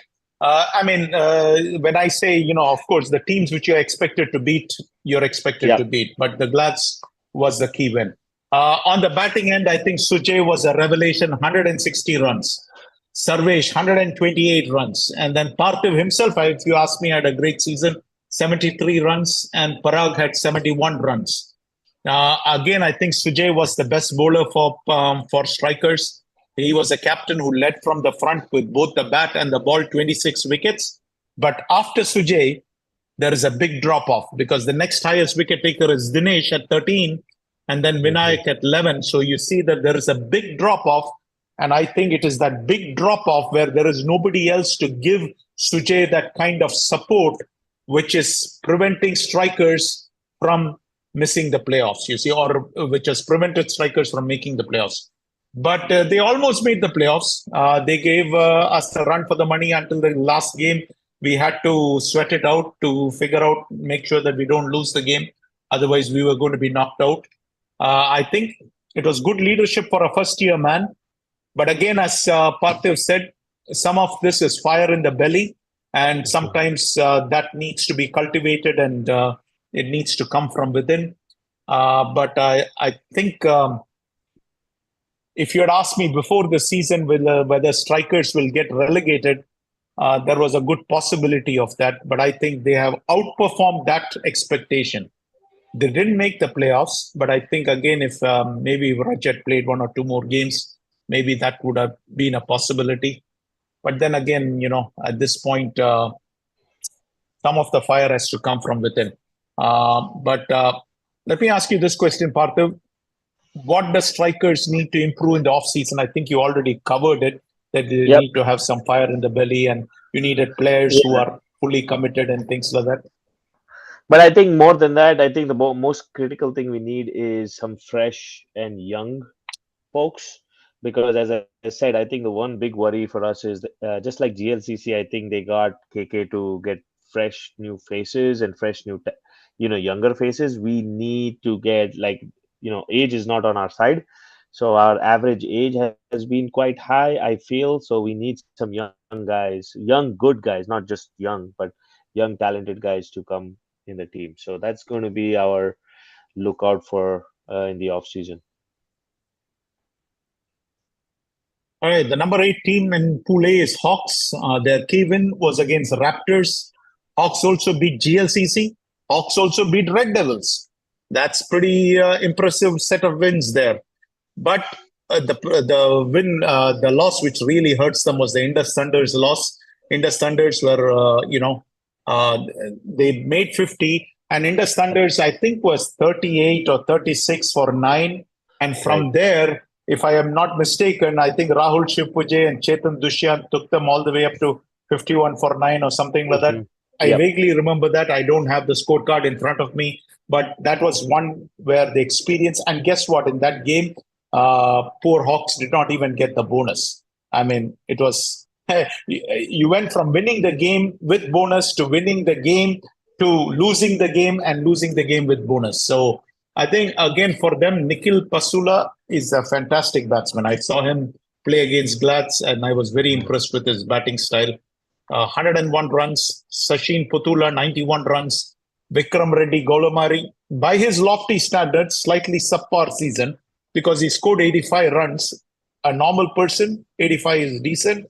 But when your name is Vikram Reddy Golamari, we probably expect a little more. Praveen Mangala, he opens the batting, 77 runs, and Yashwant 76. So pretty decent batting.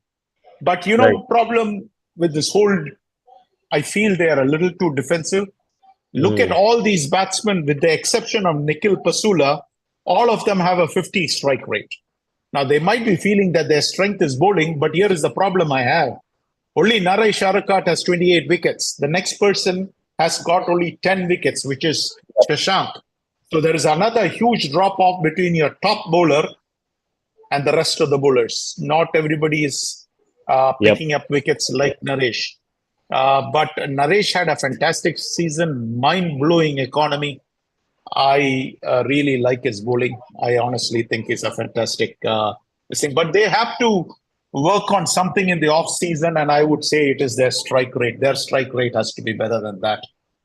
If they were on Glads, I would be on their case night and day, and I would say this strike rate is unacceptable. Simple as that.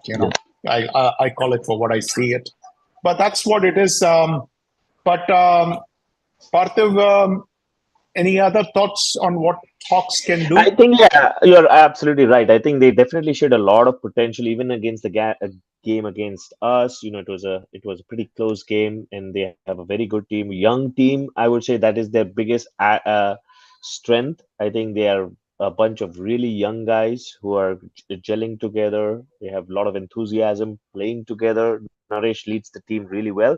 I think that one or two losses, especially I remember them losing against Troy Hawks. I think that hurt them really badly in terms of playoff chances. But yes, they definitely look a great team. It's great that they are going to stay in Division One. I'm pretty sure they're going to build the team around again, like a couple of seasons ago. They almost got to quarterfinals. So looking forward to that. Parthiv, the number 9 team is Troy who was the Hawks. number 9 team? Troy Hawks. That's Troy right. Hawks. Troy Hawks. Yep. Troy Hawks. Their key win was against Hawks. Mustafa Malik. It's all Mustafa Malik. All right. Yep. Venu had a pretty decent season, but Mustafa Malik had a fabulous season. 169 strike rate. But the moment you get Mustafa Malik out, Troy Hawks is in deep trouble. And I think Gaba already alluded to that. Revant had 94 runs and Venu had 77 runs.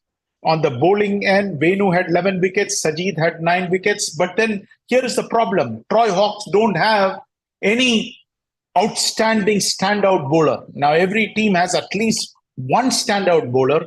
But when you come to Troy Hawks, there is no standout bowler. And that's really a problem, especially if you want to survive in Division 1 and do well. You need at least one standout bowler. Yep. Most possibly 2 people, you see. But if you compare with Strikers and Hawks, you'll find that, at least in both those teams, at least one outstanding bowler, whether it is Sujay or Naresh Arakat, who is picking up that many wickets and who is bowling all the key overs to the best batsman on the other team, you see. So I think that's the Troy Hawks problem. But now that they are going into Division 2, they probably will dominate Division 2. But then the question is, will they be able to bring back much of this talent, or will the talent go searching green pastures? If you had to give any word of advice to Troy Hawks, what would you give? I think it's a similar situation as we are facing Troy Hawks. I think they've lost quite a few players, and Santosh, who used to be the bond amongst the players, I think he's kind of not anymore in that role. I don't think he's actively kind of involved in the recruiting, getting players, and I think somebody needs to step into that role if Troy Hawks needs to survive. Otherwise, they're going to, just like last year, they're going to keep losing players. So I think that's going to be the key. Somebody needs to step into the role that Santosh played for so many years for Troy Hawks. No, but I think I want to correct here. Based on what I understand, every year Santosh Bhai only taking all these new player, getting somehow, somewhere or other way. But only problem is that they're not able to hold it. So they pay player, their performance goes. So he tried to recruit every player and have 2-3 players is leaving every year. You won't be surprised they might lose couple of players again next year. So he is having challenges. Somewhere I think these many people are leaving also. He has to see what the reason and Introspect. how he. Yeah. That's one of the key. He does bring players, but he loses them as well. I think Javed Bhai has the same issue, which we're going to talk about next. Yeah, the next team on the number 10 team is Canton Hurricanes. We were wondering if Canton Hurricanes will at least win a game. I was rooting and hoping that Canton Hurricanes will win one game because I didn't want to see any team go without a single victory. I just hoped it was not against Glads. All right. Other than that, I was hoping that they would win one game. And sure enough, they beat Troy Hawks and beat Troy Hawks convincingly. Let me tell you, Parthiv, they played Glads tough too. For almost, I don't know, maybe 60-70% of the game until Hardeep decided to change the equation and took over the game. They played Glad stuff. But on their batting end, Hari Pallava was their standout performer, 121 runs.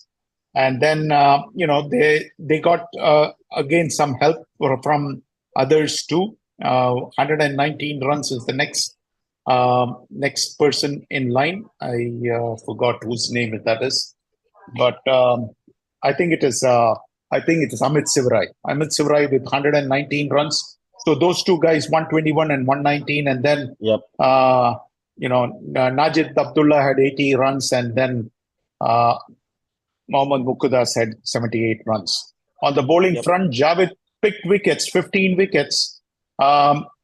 But again, no standout bowler. That's the problem. You see, in the past, Javed used to be the standout bowler, but this year, I know that Javed was not too happy with the way the team was being led or whatever it was, or maybe his batting position more than anything else. But still, when you have picked only 15 wickets, well, and that's the number one bowler on your end, we have a problem. Ramsey had, 12 wickets, and Adarsh had 10 wickets. Honestly, I felt that they lost a lot of talent thanks to Punjab Scorpions and Punjab Lions. These guys lost a lot of talent. And once you lose talent, in the law of the jungle, in the jungle, only the strong survive. If a calf has a broken leg, that is the kiss of death. And that's pretty much what happened to Canton Hurricanes. When you have a situation where you have lost players and you are in Division 1, you are not going to be able to survive. And so they end up going to Division 2. But again, I think none of their bowlers, all their main bowlers, if you ask me, their economy rate is not, I didn't see anything under 3, you see. When I say under 3, I'm talking about the main bowlers. Anybody who has bowled more than 30 overs.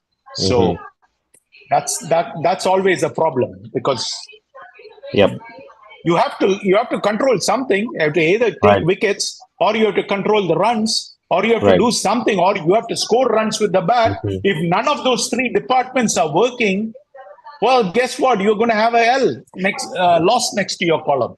That's exactly what's happening.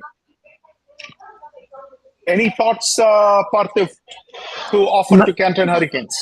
No, I think they just need to spend some time together. I think what I saw on the field wasn't encouraging, because I think, and it maybe because of, when you lose a lot of the games, suddenly everybody has an opinion, everybody has something to say, a lot of noises on the field. So I think they need to take some time off. Yes, they have some time since they're going in Division 2 to kind of rebuild the team, but they really need to reevaluate some of the leadership and how they want to kind of gel the team. I think that's going to be the key going into next year if they want to come back. All I can say, Parthiv, is that they played us tough, and if you told me that this team hasn't won any game, only won one game, I would have been surprised, because they really gave us a tough time for 60% of our batting, at least, or 70% of our batting. Yeah, but it's when our bowling took over, when Amin took over, basically, they ended up with the lowest score of the season. But I think they have some weaknesses. But you can't blame the skipper, because in order to make an omelette, you need some eggs. And without eggs, how in the world are you going to make an omelette? So the skipper can only do whatever he can do with what he has before him, you see. Yep. All right, let's go to Pool B, our division, Pool B in Division 1. Indus is your number 1 team and the overall number 2 team. Again, their key win was against Stars. Somehow they seem to have Hari Parankusam's number. Last year too, in the playoffs, Stars played Indus. Indus got the better of Stars. This year, same thing, same result. In fact, a little more lopsided probably. They beat Bulls. That's the other Star win. They beat Legends but they beat Legends without a bonus. And then they absolutely demolished the Fighters. Pokeries was a game which I was really, really looking forward to. That ended up in a tie. And I thought that one, Pokeries had the upper hand and gave up the upper hand there. And then there was this ugly loss to Raptors where they scored only 22 runs. I have no idea how Raptors bundled them for 22. That's when, you start wondering what should we expect. On the batting end, Ronak Patel was their top performer with 148 runs. Chetan is Chetan. There is only one Chetan in the league, and this guy is a fabulous player. 120 runs, and then Maulik Patel had 70. Those are your top 3 batsmen in Indus. On the bowling end, I thought Rohit Pawar, 17 wickets. Chetan again, 15 wickets. And Manoj and Rahul had 13 wickets apiece. So that they round up your this thing. Parthiv, let me ask you a question. Is this the best balanced team in all of DCL? because they create nightmare for the Stars, both last year and this year. Yep. They have a pretty good batting Mm-hmm. unit. They have bowling is balanced. When I say balanced, it's not an all pace attack. You see, they have spinners. They have, and I've had this conversation with Gopu in the past as to what might be Mm-hmm. missing in Glad's, and he used to tell me, "Viju, you need a left arm spinner," which I've been looking, but we have not been able to find one. You know, a good left Mm-hmm. arm spinner is a good asset to have. He has Right. that, and in Jalach he has a fantastic spinner, and now he has added Rohit. So when I look at their bowling, they have a bowling which has a pace attack where Dinesh Pandeti can give you this thing, and then you have a medium pace attack, and then also you have the Mm-hmm. spinners kind of a thing. So Yep. my question is, first of all, I have questions about Gopu. I mean, if I had any question about the Indus team, it's not on their batting, it's not on their bowling, it's on their leadership, because Mm-hmm. Gopu is not leading. And whenever they have won the championship, it is Gopu who has been leading. Now, when Mm. Gopu is not leading, trust me, Parthiv, when the skipper is in the middle, it's different from the skipper being in the dugout. You get my Right. point? Mm-hmm. Because you are getting to talk to this thing and reading everything. And Yep. now Gopu on the ground is different from Gopu in the dugout. Now, my question is, I heard that Gopu has an injury. One Yep. of the questions I have about this Indus team is Gopu going to be playing in the playoffs? Now, mind you, our friends Ronak Patel and Maulik Patel went to Indus only if Gopu was leading. And again, I Mm-hmm. think they put a premium on the leadership of Gopu. I would put a Right. premium on the leadership. If you ask me, the value of leadership, good leadership, Mm-hmm. is like having apples of gold in settings of silver. All right, Right. that's how valuable it is. This is, they are in a very tough pool Mm. because they get to have to play KRCC, GLADS, GLCC. They'll have to beat one of these teams to advance, you see. So it's not going to be an easy task. I'm sure Right. Stars are pretty elated because they are on this side. But what I'm trying to say is that, let me ask you this. What about Indus concerns you? Giving you a vast experience. Uh, yes, I think you're right. They are very, very balanced, and they have multiple match winners and different types of bowling. But I think if I have to point out if there's anything that lacks in Indus Thunders, I would say, like, how do they decide their batting order is going to be the key, because they have so many similar players and game changers and people who can be used in different places, like Maulik and Ronak, for example. They are new additions. They've tried them at the top of the order, they've tried them in the middle order, they've tried them, to in even in late order as well. So trying to get that perfect 11 where you're utilizing the best of everyone is going to be really tricky. I think whoever sits down to kind of determine what the batting order is going to be, I think is going to be having a real tough time for Thunder. So I think that's going to be the key. If Thunders can utilize the people in the right role in the right place, I think they are a huge force to reckon with. Let's move on to the next team. The number 2 team is Pokeries. Their key wins are against Stars, and they ground the Bulls into a pulp. They smashed the Raptors. Yep. They beat Glats without bonus, and they beat Red Devils. Now, let me ask you a question, Parthav. Is this the Pokeries year? I definitely feel so. I've been rooting for them this year. I think they have a really good balance attack. The addition of they have three left arm spinners, which I think is a huge asset. And I think the X factor, the new guy, the Manoj Prabhakar, I think that guy is definitely going to play a big role with bat and ball. And obviously you have experience along with them. So I think this year, I think it might be their year, because how many odds, how many times are they going to miss out? So I strongly back, if I have to pick one team right now, I back Pokeries to take it all the way. Well, here is the thing. I feel that on their side, they have a open path all the way up to the finals. You see, Yes. they don't have to play any of the former champions. And trust me, when you play a champion, that those guys will not just roll over and die. You see, at least when the game is on the line. I have to absolutely give kudos to Ranjit. He has done a fabulous job filling in for Ravi Narala. Last year, he took them all the way to the finals. Now the question is, can he take Pokeries to the promised land, a land to which Ravi Narala was not able to take them to? That's the question which is going to be asked of Ranjit. But on the batting end, it is the usual suspects. Saran led with 175 runs. Vicky, as usual, is great with 126 runs. And then Gautam Radhakrishnan had 86 runs. And Ranjit himself chipped in as a skipper with 71 runs.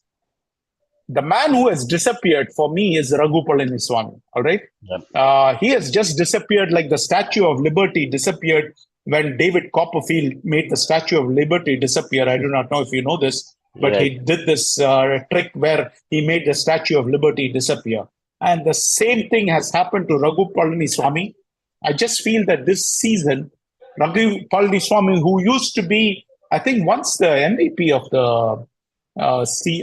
the season, or Yeah. was in contention for MVP, very highly sought after player. Suddenly he has disappeared. But on the bowling end, Vicky is leading with 24 wickets. Gee, this is balance. You see, you have batting and then you are bowling. Manoj has taken 19 wickets. Saran has taken 15 wickets. Raghu himself has taken 12 wickets. You have four bowlers, Parthiv, under Yep. the 3-run economy rate. And then you take that team and pit it against GLCC, and GLCC has what? One bowler, and that bowler is not even going to be playing in the playoffs unless, unless he's landing tomorrow or day after tomorrow, or whatever it is. But Right. this is the stat of stats. The four bowlers under 3 runs economy rate, and then you have Raghu, Saran, Manoj, Sudarshan. These are the four guys who are having fantastic economy rate, and they are picking wickets, playing good cricket. And this is why we have been singing high praise of the Pokeries, saying that they are one of our favorites, at least for me, one of the favorites to lift the cup. But I do believe that they have a very good chance to reach the finals all over again. Now, in the finals, I think they will play one of the former champions, is what I feel. The one thing I'm disappointed is they couldn't get Arvind Savarish qualified. I know he was playing 40, and I think they reached semis, if I'm not mistaken, or maybe the finals. I think, yeah, finals. So I'm disappointed that he isn't there, because he would definitely add more to the already versatile Pokhari's attack, because that would mean you have three left arm spinners almost playing together, and he's and all of them are different, because Raghu is different from Sudarshan and Arvind. They have pretty variety. Even though they're left arm, they have good variety. So his missing out on playoffs is a disappointment. Well, let's move on. Number 3 team in the Pool B is Bulls. Well, if you ask me, the Stars got bullied by the Bulls. Then if you ask me, the Legends got whipped by the Bullmaster. And you will wonder who is the Bullmaster. Well, the Bullmaster in that game was Nikhil Sunny. And the Miles were chased for miles and miles and miles by the Bull Mastiff. And the Bull Mastiff was Omkar Atre. Tanmay Zante put the icing on the cake. I think it has been good leadership by Vatsal. They have really built upon that fabulous win against KRCC last season. It's a good continuation from the last season. You get all the good vibes from them. Tanmay Zante has been an absolute revelation, 205 runs. One of my favorite players I like to watch for technically good cricket. Nikhil Sunny is the man who I really like to... I wish that all the Bulls would copy his style, or at least his strike rate. 130 runs he has scored. Omkar Atre himself, 85 runs. Gino James, 75 runs. And then Gaurav has 75 runs. So Now you take that, that's a balanced batting attack, and then you take that with the bowling. Omkar has 23 wickets, Parthiv. 23, nothing to sneeze at. Gino himself has 19 wickets. Nikhil Sunny has 19 wickets. Watsal has 17 wickets. Now you see the balance as to why this team is the number 3 team in Division B or in Pool B. And it's an excellent record, and it can be summed up by one English word: balance. Balance on the batting front, balance on the bowling front. Good leadership. Parthiv, if you ask me what the Bulls need to do, they're running into GLCC. I think they need to get a little bit out of the comfort zone. What I mean by that is they like to bat extremely slow and overcautious. Well, guess what? We just laid down the stats, and the stats does not lie. The GLCC bowling is the weakest bowling of all 14 teams left in the playoffs. And if they don't take advantage of that, because if they played against Stars, it's a different thing where you adopt the cautious style and you put certain number of runs on the board and you have a good bowling attack and you can defend it. And that's what they did also when they played against Stars. But against GLCC, they will have to have a different mindset. That means they have to get a little bit out of their comfort zone. Parthiv, what do the Bulls have to do to take the next step? Beating KRCC was good, but you have to take the next step. Yeah, I think they need to just continue doing what they do. I think I was going to point out, I think between, like, you'll see the predictions. I have actually sided on Detroit Bulls to beat GLCC. And primarily is because I think just like Titans, I think Titans and Bulls have some DNA in common.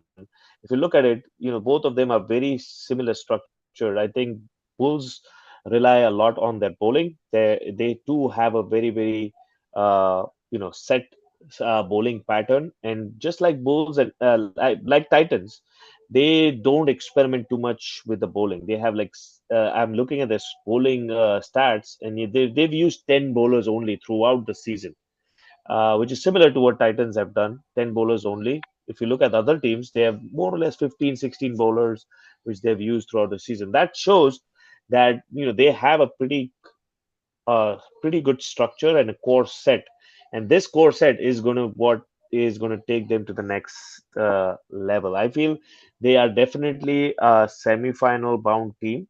If luck helps them a little bit, I think they definitely have the material to go to the semi-finals at least.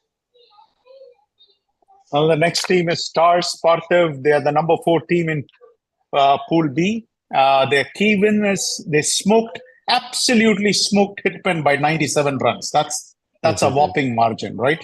Then they beat Raptors, they beat Legends, they murdered the Miles. They made GLCC speak in foreign languages, Parthiv. We have my good friend, or I can't say good friend, he's the phony American who called Glad's Division 3 team.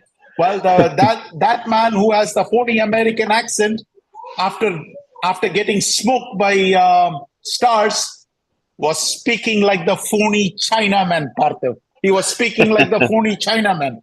All right, let me tell you, Parthiv, Hari Parankusam is probably one of the greatest recruiters DCL has ever seen. Every time we talk about Stars, we are ready to pencil them into the finals.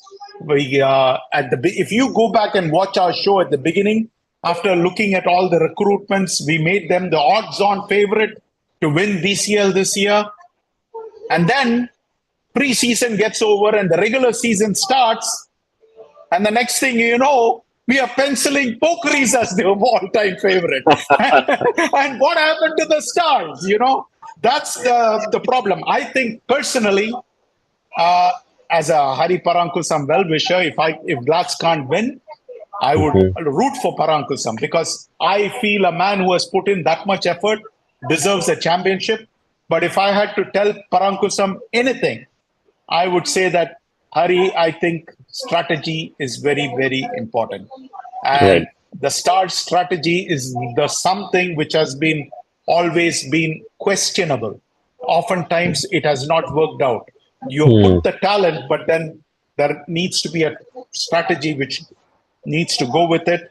I'm sure Gopu will say that, he's one of the greatest recruiters of all time.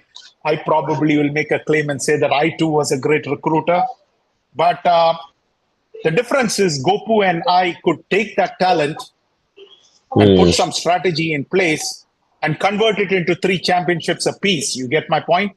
This is where I think Parankusam has to put his efforts. The talent is already there. It's a question of using that talent to get the best out of that talent. It's as simple as that.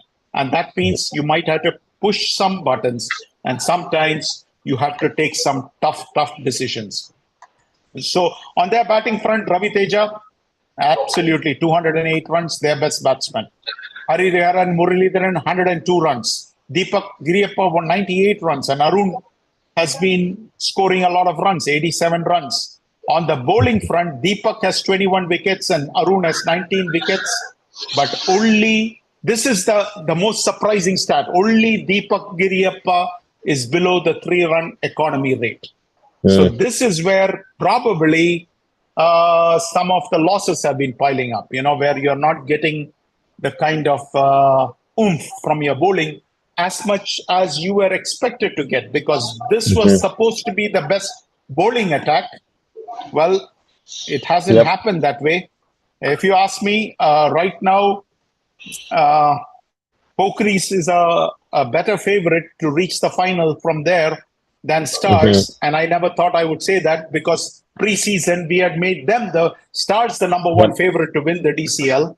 And now that the season has come to an end, or at least the regular season has come to an end, we're turning around and saying that from that side, Pokhris has the best chance to reach the finals.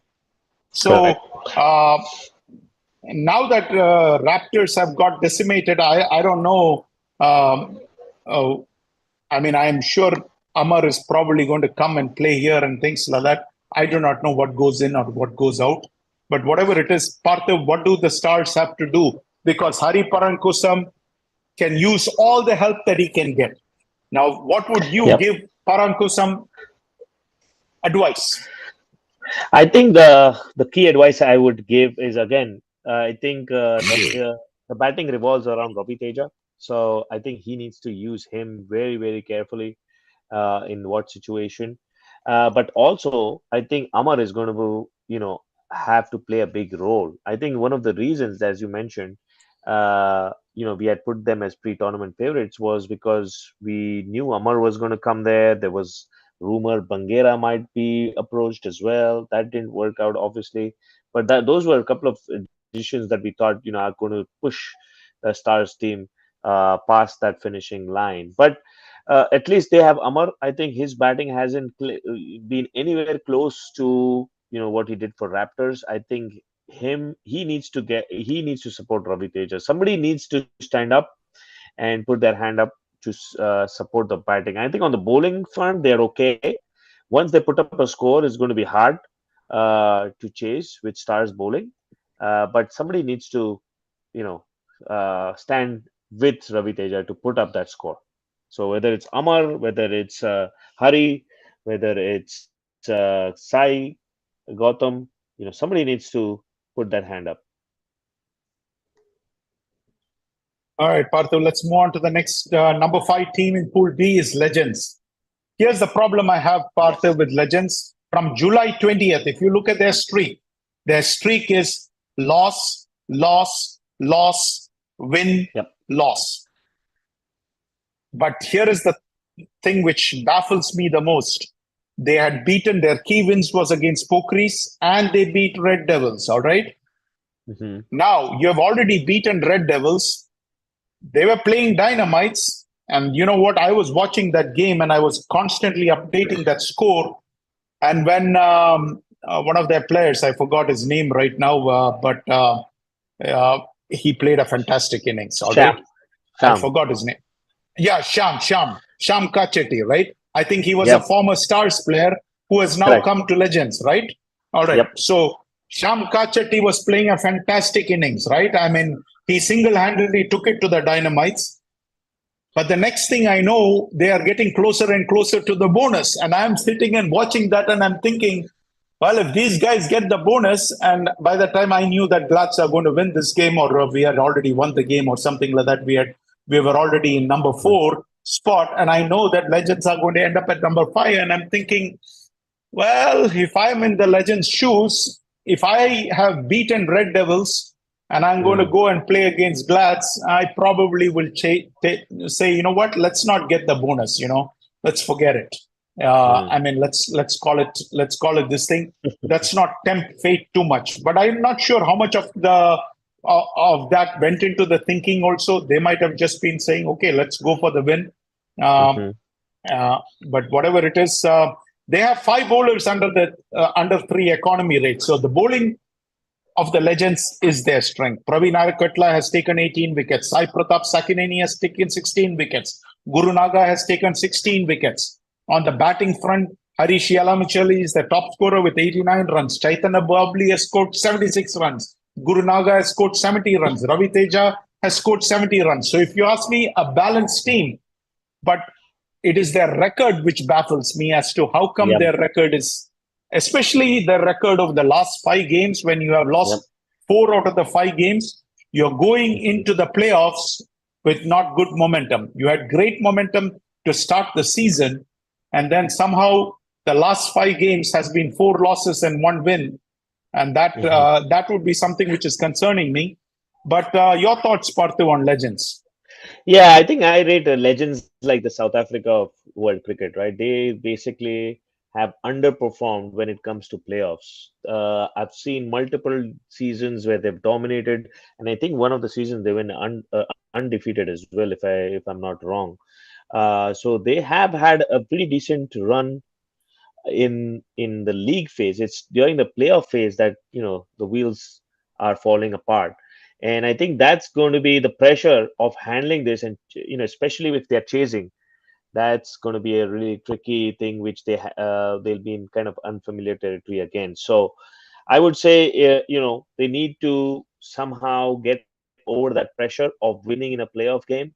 And I think Harish is going to be the key for that. He's played in multiple leagues. I'm sure he can bring that calmness to the Legends team. And then bowling front, I think they've got the weapons. I think it's the batting which needs to just make sure that they don't get bogged down by the pressure. I think that's where they've been losing a lot of their playoff games, is they just are under the pressure of trying to win a playoff game.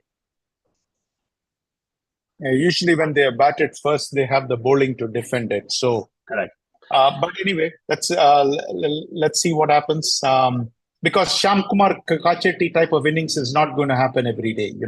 Against Dynamites it might have happened, but that's not the norm. You see. So anyway, let's go on to the number 6 team in Division B, Miles, MCC Miles, the last team to make the playoffs from Pool B. Key wins. Indus, they beat Indus, they beat Legends, they beat Pokris, they beat KRCC. Parthiv, that's the who is who of DCL, all right? Yep. That is 4 top-notch scalps, all right? I mean, if you can beat those 4 teams, trust me, Parthiv, the only thing which they have to worry about is self-belief and self-confidence, because that tells me they can beat anybody. Now you can understand why I was pretty keen on not playing MCC Miles, because if they can beat these 4 teams, I know that they can beat Glads, they can beat anybody else also. On their given day, they can beat anybody. It all depends upon our friend Sanjay Alangovan, which side of the bed he got upon. But guess what? Their best player is Abhilash, and he's going to be available all of playoffs because Mishka is all done and dusted, right? So he's going to be done. He's their best batsman. He's their best bowler. He's leading in batting. He scored 139 runs, which is tops. Rahul Chenna comes in second at 123. Sanjay himself scored 109. And then Brahma scored 85. So once again, balanced batting. But then there is a huge drop-off. After these 4 guys are taken care of, then there is a huge drop-off. But on the bowling front, Abhilash takes 14 wickets. But again, remember, Abhilash is taking 14 wickets in very few games. He's played probably, 3 games or 4 games to qualify, you see. And some games he might have just played and then taken off to the Mishka game, you see. But Sunil has taken 13 wickets. Jashwant has taken 12 wickets. And Praneeth has taken 11 wickets. But their problem, again, Only Deepak Uniyal has Mm. an economy below 3. Right. This is like I don't know. In Hyderabad, there is something called tank bund. There is a Hmm. huge body of water, and there is a tank bund road. This is Hmm. like if the dynamites had put a dynamite in the tank bund, and there was a leak. These guys' leak runs faster than that. These guys have given 96 wides. The only team who is ahead of them is GLCC. So, in other words, GLCC and MCC Miles have a problem on the bowling front. So, whoever is playing them, well, you know that what their weakness is at. But Yep. that's kind of what I have to say on MCC Miles. But again, I wouldn't want to play MCC Miles despite some of their flaws on the bowling front. But top-notch team, though. Absolutely. I think my assessment is, they are one team, even with this ball, with this conditions. We've talked about it. This ball is definitely on the bowler side. They have notched up quite a few 100-run innings. So they've been fairly consistent when they batted well. And I think that's their strength. The batting is their strength. There's no secret sauce and no rocket science in knowing what the strength of MCC Miles is. So I think Sanjay has to use that. And, hopefully if he wins the toss, bat and basically take the game out of the opposition hands. Once you score those 100 runs, the psychological pressure which is going to be on chasing a chasing team is going to be immense, not like a regular game. The playoff game adds that extra pressure. So batting is going to be key, and how MCC Miles applies pressure to the opposition. Parthiv, the number 17 in Pool B is Dynamites. Now, Dynamites made a lot of noise. All Yes. right. I'll give credit to Vijay Shanmugam for making a lot of noise, and all the noise was because of the PSL players. But their key wins is against Legends. They beat Stars, they beat Raptors, they beat Miles. Hmm. So, pretty good, solid teams wins there. But then they had some dismal losses, especially the first 4 games of the season. Venkat Yep. Govindrajan was their top batsman with 92. Murugan Vishwanathan, if you ask me, had a slightly drop off from compared to last season where he scored a lot more runs. This season, Hmm. only 83 runs, but still number 2 on their list. Akhtar Khan was 74, was their number 3 batsman. On their bowling front, Siraj was fantastic. I mean, when he bowled, it was really real good pace. 15 wickets. Arun Swaminathan at 15 wickets, Mohammad Hassan at 14 wickets, and Rajkumar at 14 wickets. But the only bowler, again, with an under 3 economy is Sirajuddin. So I'll give credit to Vijay Shanmugam for creating a lot of buzz in DCL. It was a much needed this thing. I know our friend KK probably has lots of uh, things which he doesn't see eye to eye with Vijay Shanmugam. But let me tell you something, Parthiv. Despite all these great players which Vijay Shanmugam brought, I'll tell you what was Vijay Shanmugam's problem. In Hmm. the end, if you ask me, DCL rewards consistency. Let me repeat that again. DCL rewards consistency over flashes of brilliance. What Vijay Shanmugam Hmm. had with the PSL players was flashes of brilliance. They won games. Hmm. Sometimes they beat up real good teams. But then the Right. consistency over a 12-game season is what really makes the difference between playing for a championship and going home. And so, if you ask me, in the end, that lack of consistency proved to be Vijay Shanmugam and Dynamite's Waterloo. Your thoughts, Partha? Yes, I think that is absolutely true. I think the consistency and also the timing. I think the first 4 or 5 games had Vijay got the services of at least a couple of these players, a couple of results would have been different. Dynamites would have been in a better position. But again, now I think the situation which Vijay sees himself is really tricky because these flashes players who have come and produced these flashes of brilliance, whether they will stay in Division 2. I mean, Division 1 next year as well. Will they stay with Dynamites? Will they, uh, you know, come up when the season starts, or whether it's going to be the same story for Dynamites where they are going to struggle with the Don't you think? availability Don't of you these think? Don't players. you think the more appropriate question to ask is if the PSL players will get a visa to come back to the US? Isn't that the more appropriate question? That I feel is I feel, to be honest, with Pakistan's dismal performance lately against Bangladesh, there's going to be a more influx of these PSL players coming coming to US. So I Okay. I feel like Vijay has probably more opportunity, or if anybody else wants to, there's going to be opportunity. But to be honest, yeah, like you said, even though people might not agree, I again state, Vijay has probably got a little more limelight to our league, getting these PSL players. And yes, yes, it's paid or whatever the rumor may be, but still, to get players, is a commendable job to have PSL players playing for a league like one of the cities of US is pretty awesome to know. I'll admire one thing about Vijay Shanmugam. Vijay Shanmugam has lots of resolve. All right. Now, again, I think, like in Hari Parankusam's case, I think Vijay Shanmugam has to focus more on strategy. I think that's the Hmm. one thing which is holding him back. But Hmm. anyway, let's move on to the next team. The next team is Raptors. Yes. Raptors key wins is against Bulls, Legends, Miles, beat Indus, beat KRCC. Parthiv, before I read four teams. This is five top-notch teams. Okay, Yes. you beat these five teams, Parthiv. You beat these five teams, and you still miss the playoffs. I will never believe it. If you had told me at the beginning of the season that some team XYZ, will beat these five teams, Bulls, Legends, Miles, Indus, and KRCC, and still miss the playoffs, I'll say you are out of your mind. It Right. is that ludicrous. I mean, there is no way I can even imagine that could have happened. Botta had a fabulous season, 206 runs with the bat. Akhilesh had 100 runs, and Kiran himself had 84 runs with the bat. Bowling front, Harsha Yaluri had 16 wickets. Salman Shopu had 15 wickets. Krishna had 15 wickets.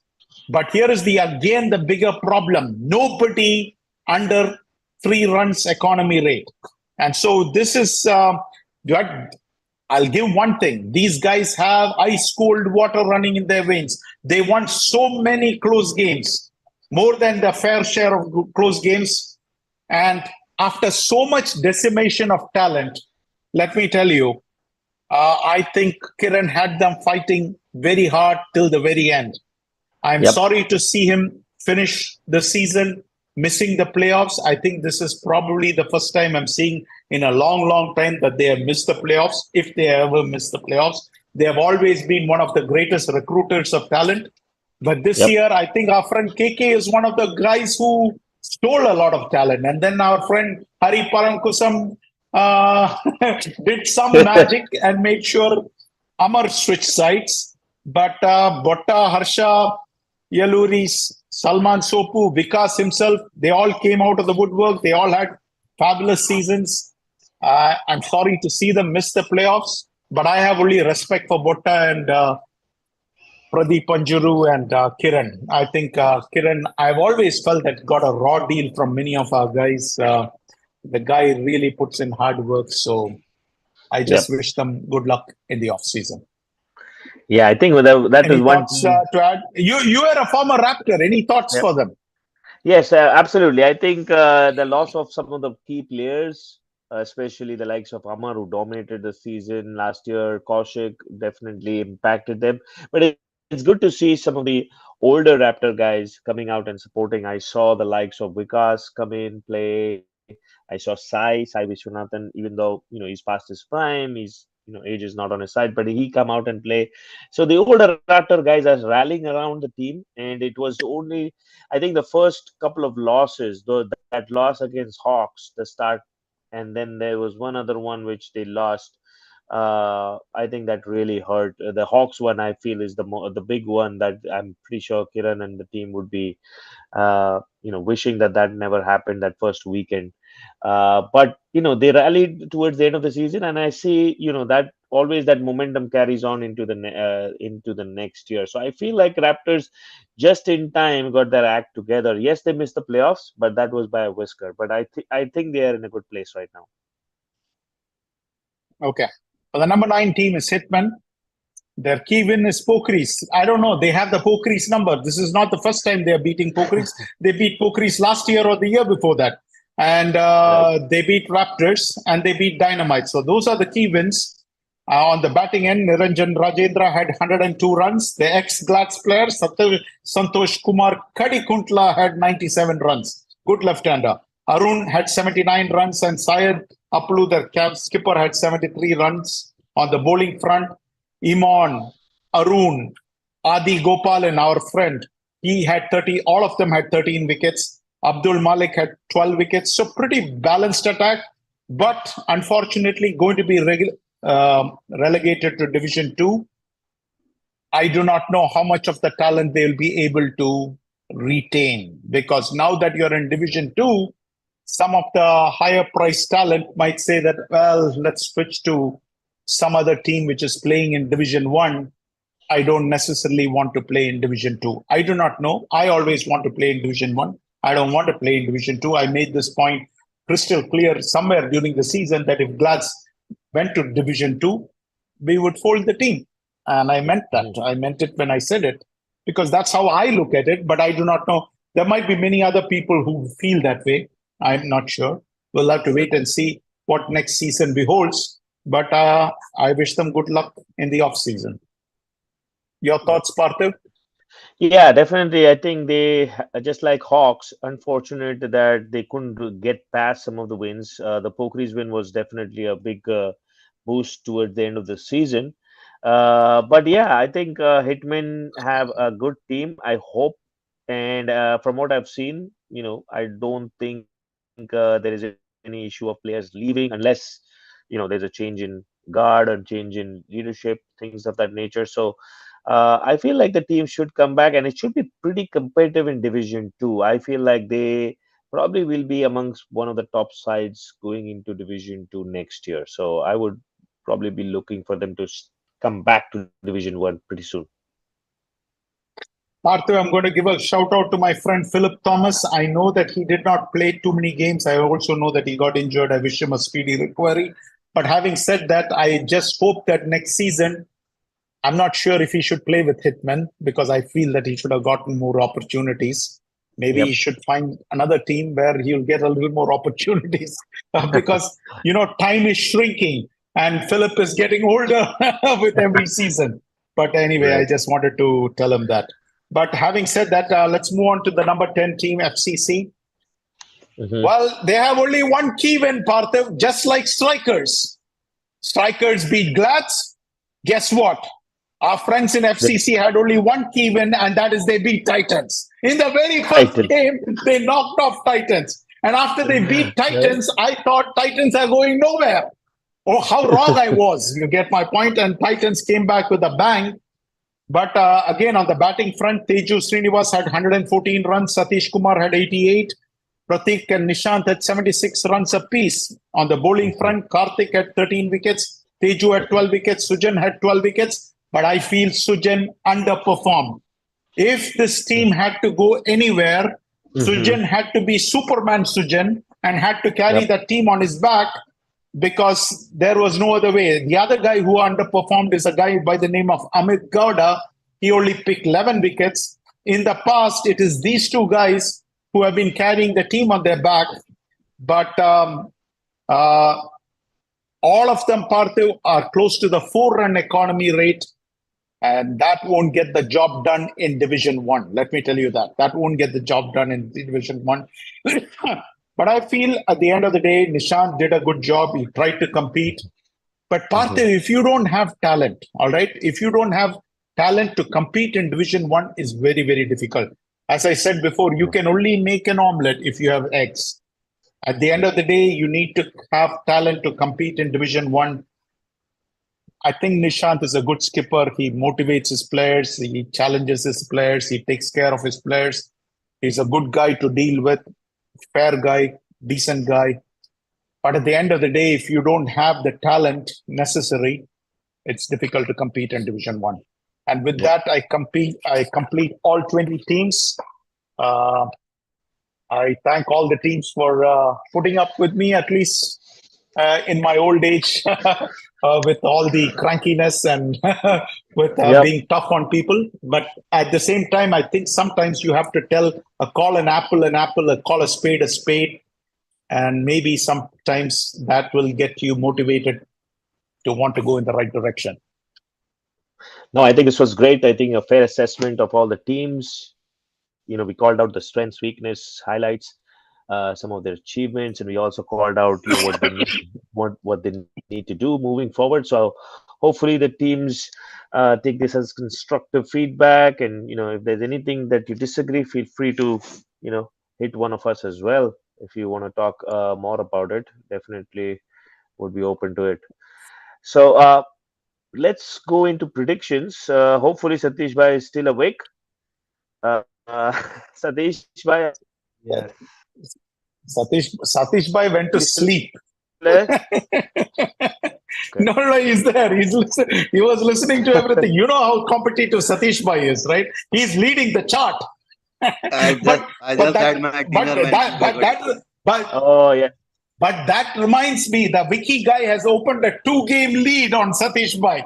So Satish Bhai is going to be Hmm. he's under the gun. He's under pressure now. No, actually, I think last time I checked, I think I equaled Raghu at least. Earlier, they both were ahead. Now, at least I equaled one guy. Oh, okay. Yeah, but That's the Vicky guy has taken a 2-game advantage. That's what I saw. That's what That I was saw. always he was always had 2 games lead.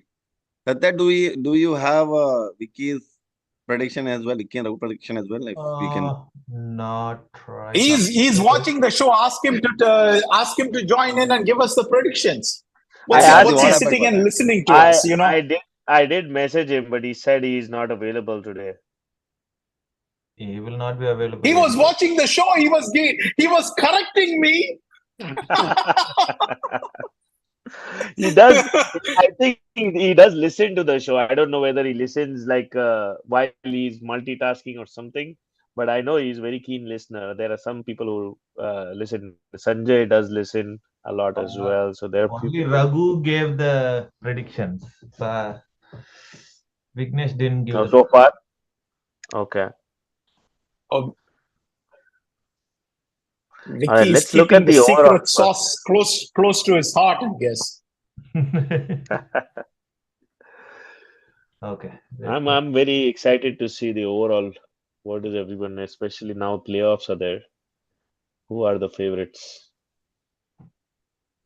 Oh, so that's the standings. So Vicky and Raghu leading, but it's leading Raghu, Sati, both are second. Vamsi is third with Parag.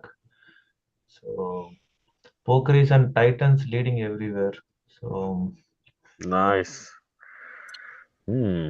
But those the Pokeries and Titans are also some of the most committed players in the league. If there was a prize for this thing, it will be a DCL final. Will be between those two guys because those two teams have the most committed players in the league. Pokris, Titans, and Bulls. Don't forget Bulls. Bulls also has very committed Yeah, players. that's true. But Bulls has good commitment too. Yes. so yeah, that's the result. Let me go to the predictions. Hmm. Okay. So Glad's Legends, Bulls, Wow. Legends has got no love. Bulls Le- GLCC is like 50-50 almost. So GLCC and Bulls, right? But Bulls has a head one. Ooh. 8 and 6. Miles So Miles start. and Red Devils all over. So Despite me Hmm. saying so much about MCC Miles didn't get any love. Sanjay Elangovan should take this as a personal affront. Oh wow, that is he has everybody. He has to prove him. That's it. So, Well, they have always been in that situation. Miles have always like they can beat anyone, they can lose to anyone. It's like that. Stars Fighters is all over stars. Stingers Phantoms, so Stingers taking Spartans Royal Challengers. Royal Challengers taking 10 to 4. Racha Riders playing what? For for some reason, Division Two Spartans, playoffs. I think. Pardon? Spartans. No, Yeah, like Yeah, Spartans. Spartans playing Royal No, no. Challengers. Spartans is Royal Challengers. So, Oh, Acha, let me right, check. playing. Today only I created the schedule. Agni. No. Yeah, but somehow I think the Division Two first round of playoffs is much easier to predict. Racha I feel Riders that playing Guardians. Guardians, SLCC. Okay. So, And local boys Agni. so none of the Punjab teams made a playoffs, right, Gababhai? No, I think both. Punjab Lions is in quarterfinal, right? Yeah, Oh, they are in Punjab. quarterfinals. Okay. Yeah. Scorpions missed out. Oh, it's a Scorpions missed out. Okay. Yeah. We should show that that playoff chart also probably. But anyway, let's move on to our predictions. What's our predictions? This is ours.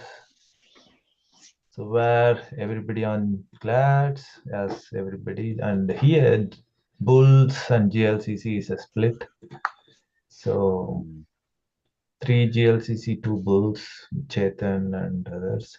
Miles also a split, same Miles 2 Ooh. and 3 Red Devils. Stars is complete, Stinge is complete, Royal Challengers except Chetan, all are in Royal Challengers. Racha, Yeah, Chetan has to take a chance. So same and except me remaining all in local boys. interesting. Interesting.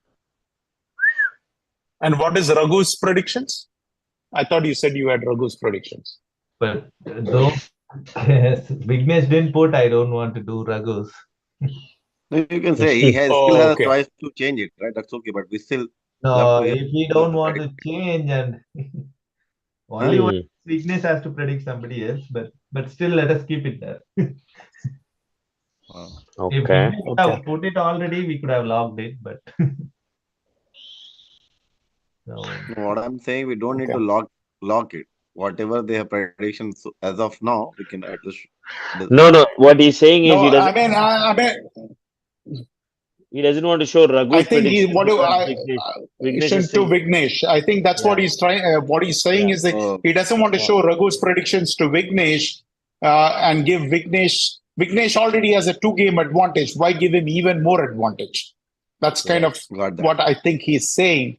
But having said that, I would like to see what these top guys are predicting. That makes it more interesting because obviously they are one step above us, and if they are one step above us, I always feel that find the smartest guy in the room and see what the smartest guy in the room has to say. Clearly these guys have been smarter than us, at least we should ask them to predict early so we can keep it. So yeah, we'll try to get one of those guys in our show next week. Let me see. But one question I did have. So this is the first time I think DCL we are having a bye, like the teams that go into quarterfinals. So Gabaji, how does it mentally? It's different now that you have 3 weeks gap. I don't know. Maybe little relax for the pre-quarter final. Maybe I'll enjoy. Yeah, that's a blessing as well as a curse because you lose your rhythm. That's what I have found in the past. When we had an extensive break, I always wanted to play right into the playoffs and then continue. I don't mind breaks at any other time, but just before the playoff starts, I don't want a break. And sometimes the luck of the draw has it that your bye week falls 1 week before Labor Day weekend or whatever it is, and then all of a sudden you are having a long break. and you are having umpiring, and you are sitting there and not doing anything. And I feel that the game rhythm. Here is the thing. I feel that playoff game cannot be mimicked in practice. You can have as much practice as you want, but you cannot mimic a playoff atmosphere. That's a totally different ball game. Ask Satya, he'll tell you the same thing. He was hoping that we don't have any bye weeks at all, kind of a thing going into the playoffs. So that's, I mean, yeah, it's nice to have a bye. Don't get me wrong, but at the same time, I always felt when we have a long break, suddenly you come back. Yeah, we used to practice, but we used to be number one team or whatever it was, and we used to practice. But we are fooling around in practice. That's what I found. Yeah, that is interesting because two ways to think about it. Yeah, you get rest. You probably can fix a few things like injuries or things like that. But yeah, you lose maybe the momentum of it as well. So interesting as to how things will unwrap next week as well. All right. Let me ask you this question: which is probably the biggest upset which is going to happen? Every year we have some upsets. So you mean if you had to pick in this round, yes. Okay. Obviously, we can only pick about this thing. Well, where do you think the bigger in this round? If you had to pick an upset, in this round, only two teams have got 100% vote, Glads and Racha Riders. So that would be upset. Stars and Stingers too. No, I mean, anytime a lower ranked team beats a higher ranked team, that's an upset for me. The votes is a different thing. The votes is people voting. I mean, you can't go based on the voting. The record speaks for itself, right? I mean, if Titans are the number one team, it's based on a record. Now, when Titans is playing, somebody might vote in a different direction. That's a different thing. But an upset is, well, yeah, the number one team is taking on the number 8 team. Okay. If the 8 beats a 1, that's an upset. But based on this, if you had to pick an upset, where would you pick the upset? That is interesting. Yeah, I had picked Bulls over GLCC, but that's not an upset. Bulls are higher ranked team, right? Going into the playoffs. Yes. Yes. So that I would say that is a 3 Fighters versus Stars. Yeah, I would pick that as an upset. Oh, Hari Parankusam has been put on notice then.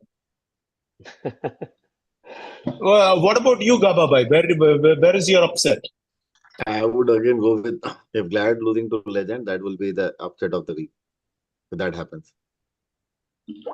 That is no, I'm asking what is the likeliest upset? Okay. Likely upset. That likeliest upset. I'm not asking. Of course, 4 versus 5. We are 4 and they are 5. Okay. I'm saying, what is your likeliest? If you had to pick one of these games, there might be an upset. Where would you pick the likeliest upset? That's what I was going. I think that's what Parthiv voted, that the likeliest upset is Fighters beating Stars. Am I right, Parthiv, or did I get that wrong? No, that's your likeliest upset. Okay. Yeah. Okay. I think MCC Miles beating Red Devils also would be an upset. I do agree with Parthiv because he already picked one. So, because I voted for Red Devils, but if MCC Miles beat Red, this is a possibility that MCC Miles can beat Red Devils as well. So, that might be. How about you? What do you think on that aspect? Yeah. Well, for me, I think for me, as much as I rubbished GLCC's bowling, I still think GLCC beats Bulls. But I've given enough pointers to the Bulls that they have to get out of that shell, in the sense that they can't be thinking 50-run game, 55-run game, which is, if you look at their history, even last year and things like that, they like to score. So, on that, try to get to 60, 75. So I feel 60, 65 runs, if they put on the board, GLCC will score that in no time. If I remember correctly, on that specific game, five out of three people has picked GLCC in our Yes, analyst. correct.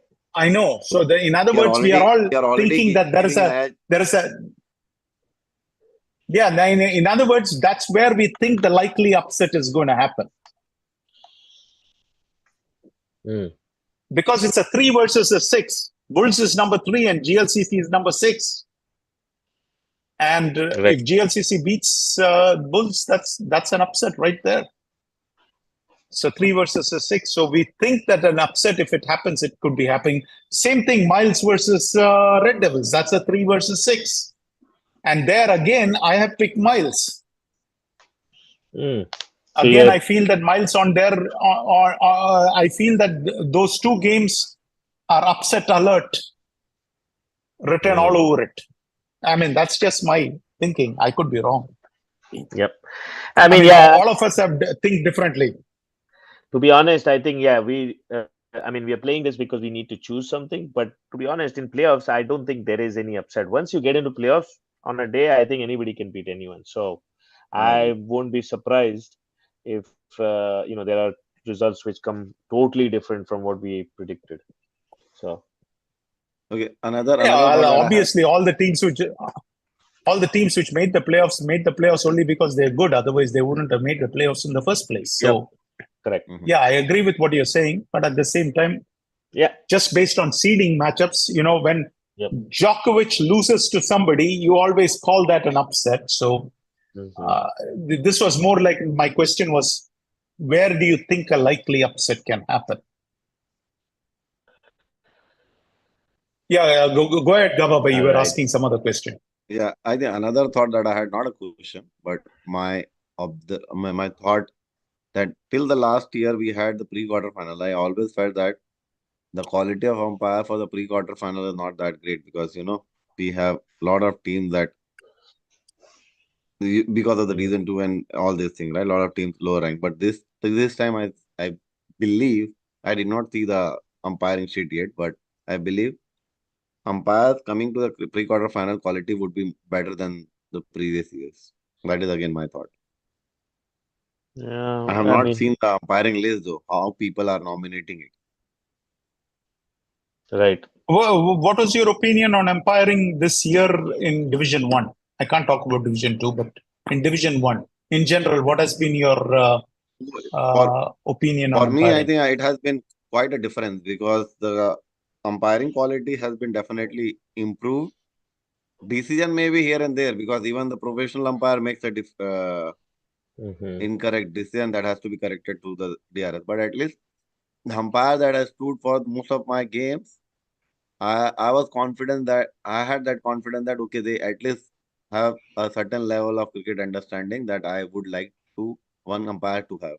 The decision here and there it can happen. So some decision I may like, some decision I may not like, but that happens in the international cricket as well. So, but from my side, I think it has improved.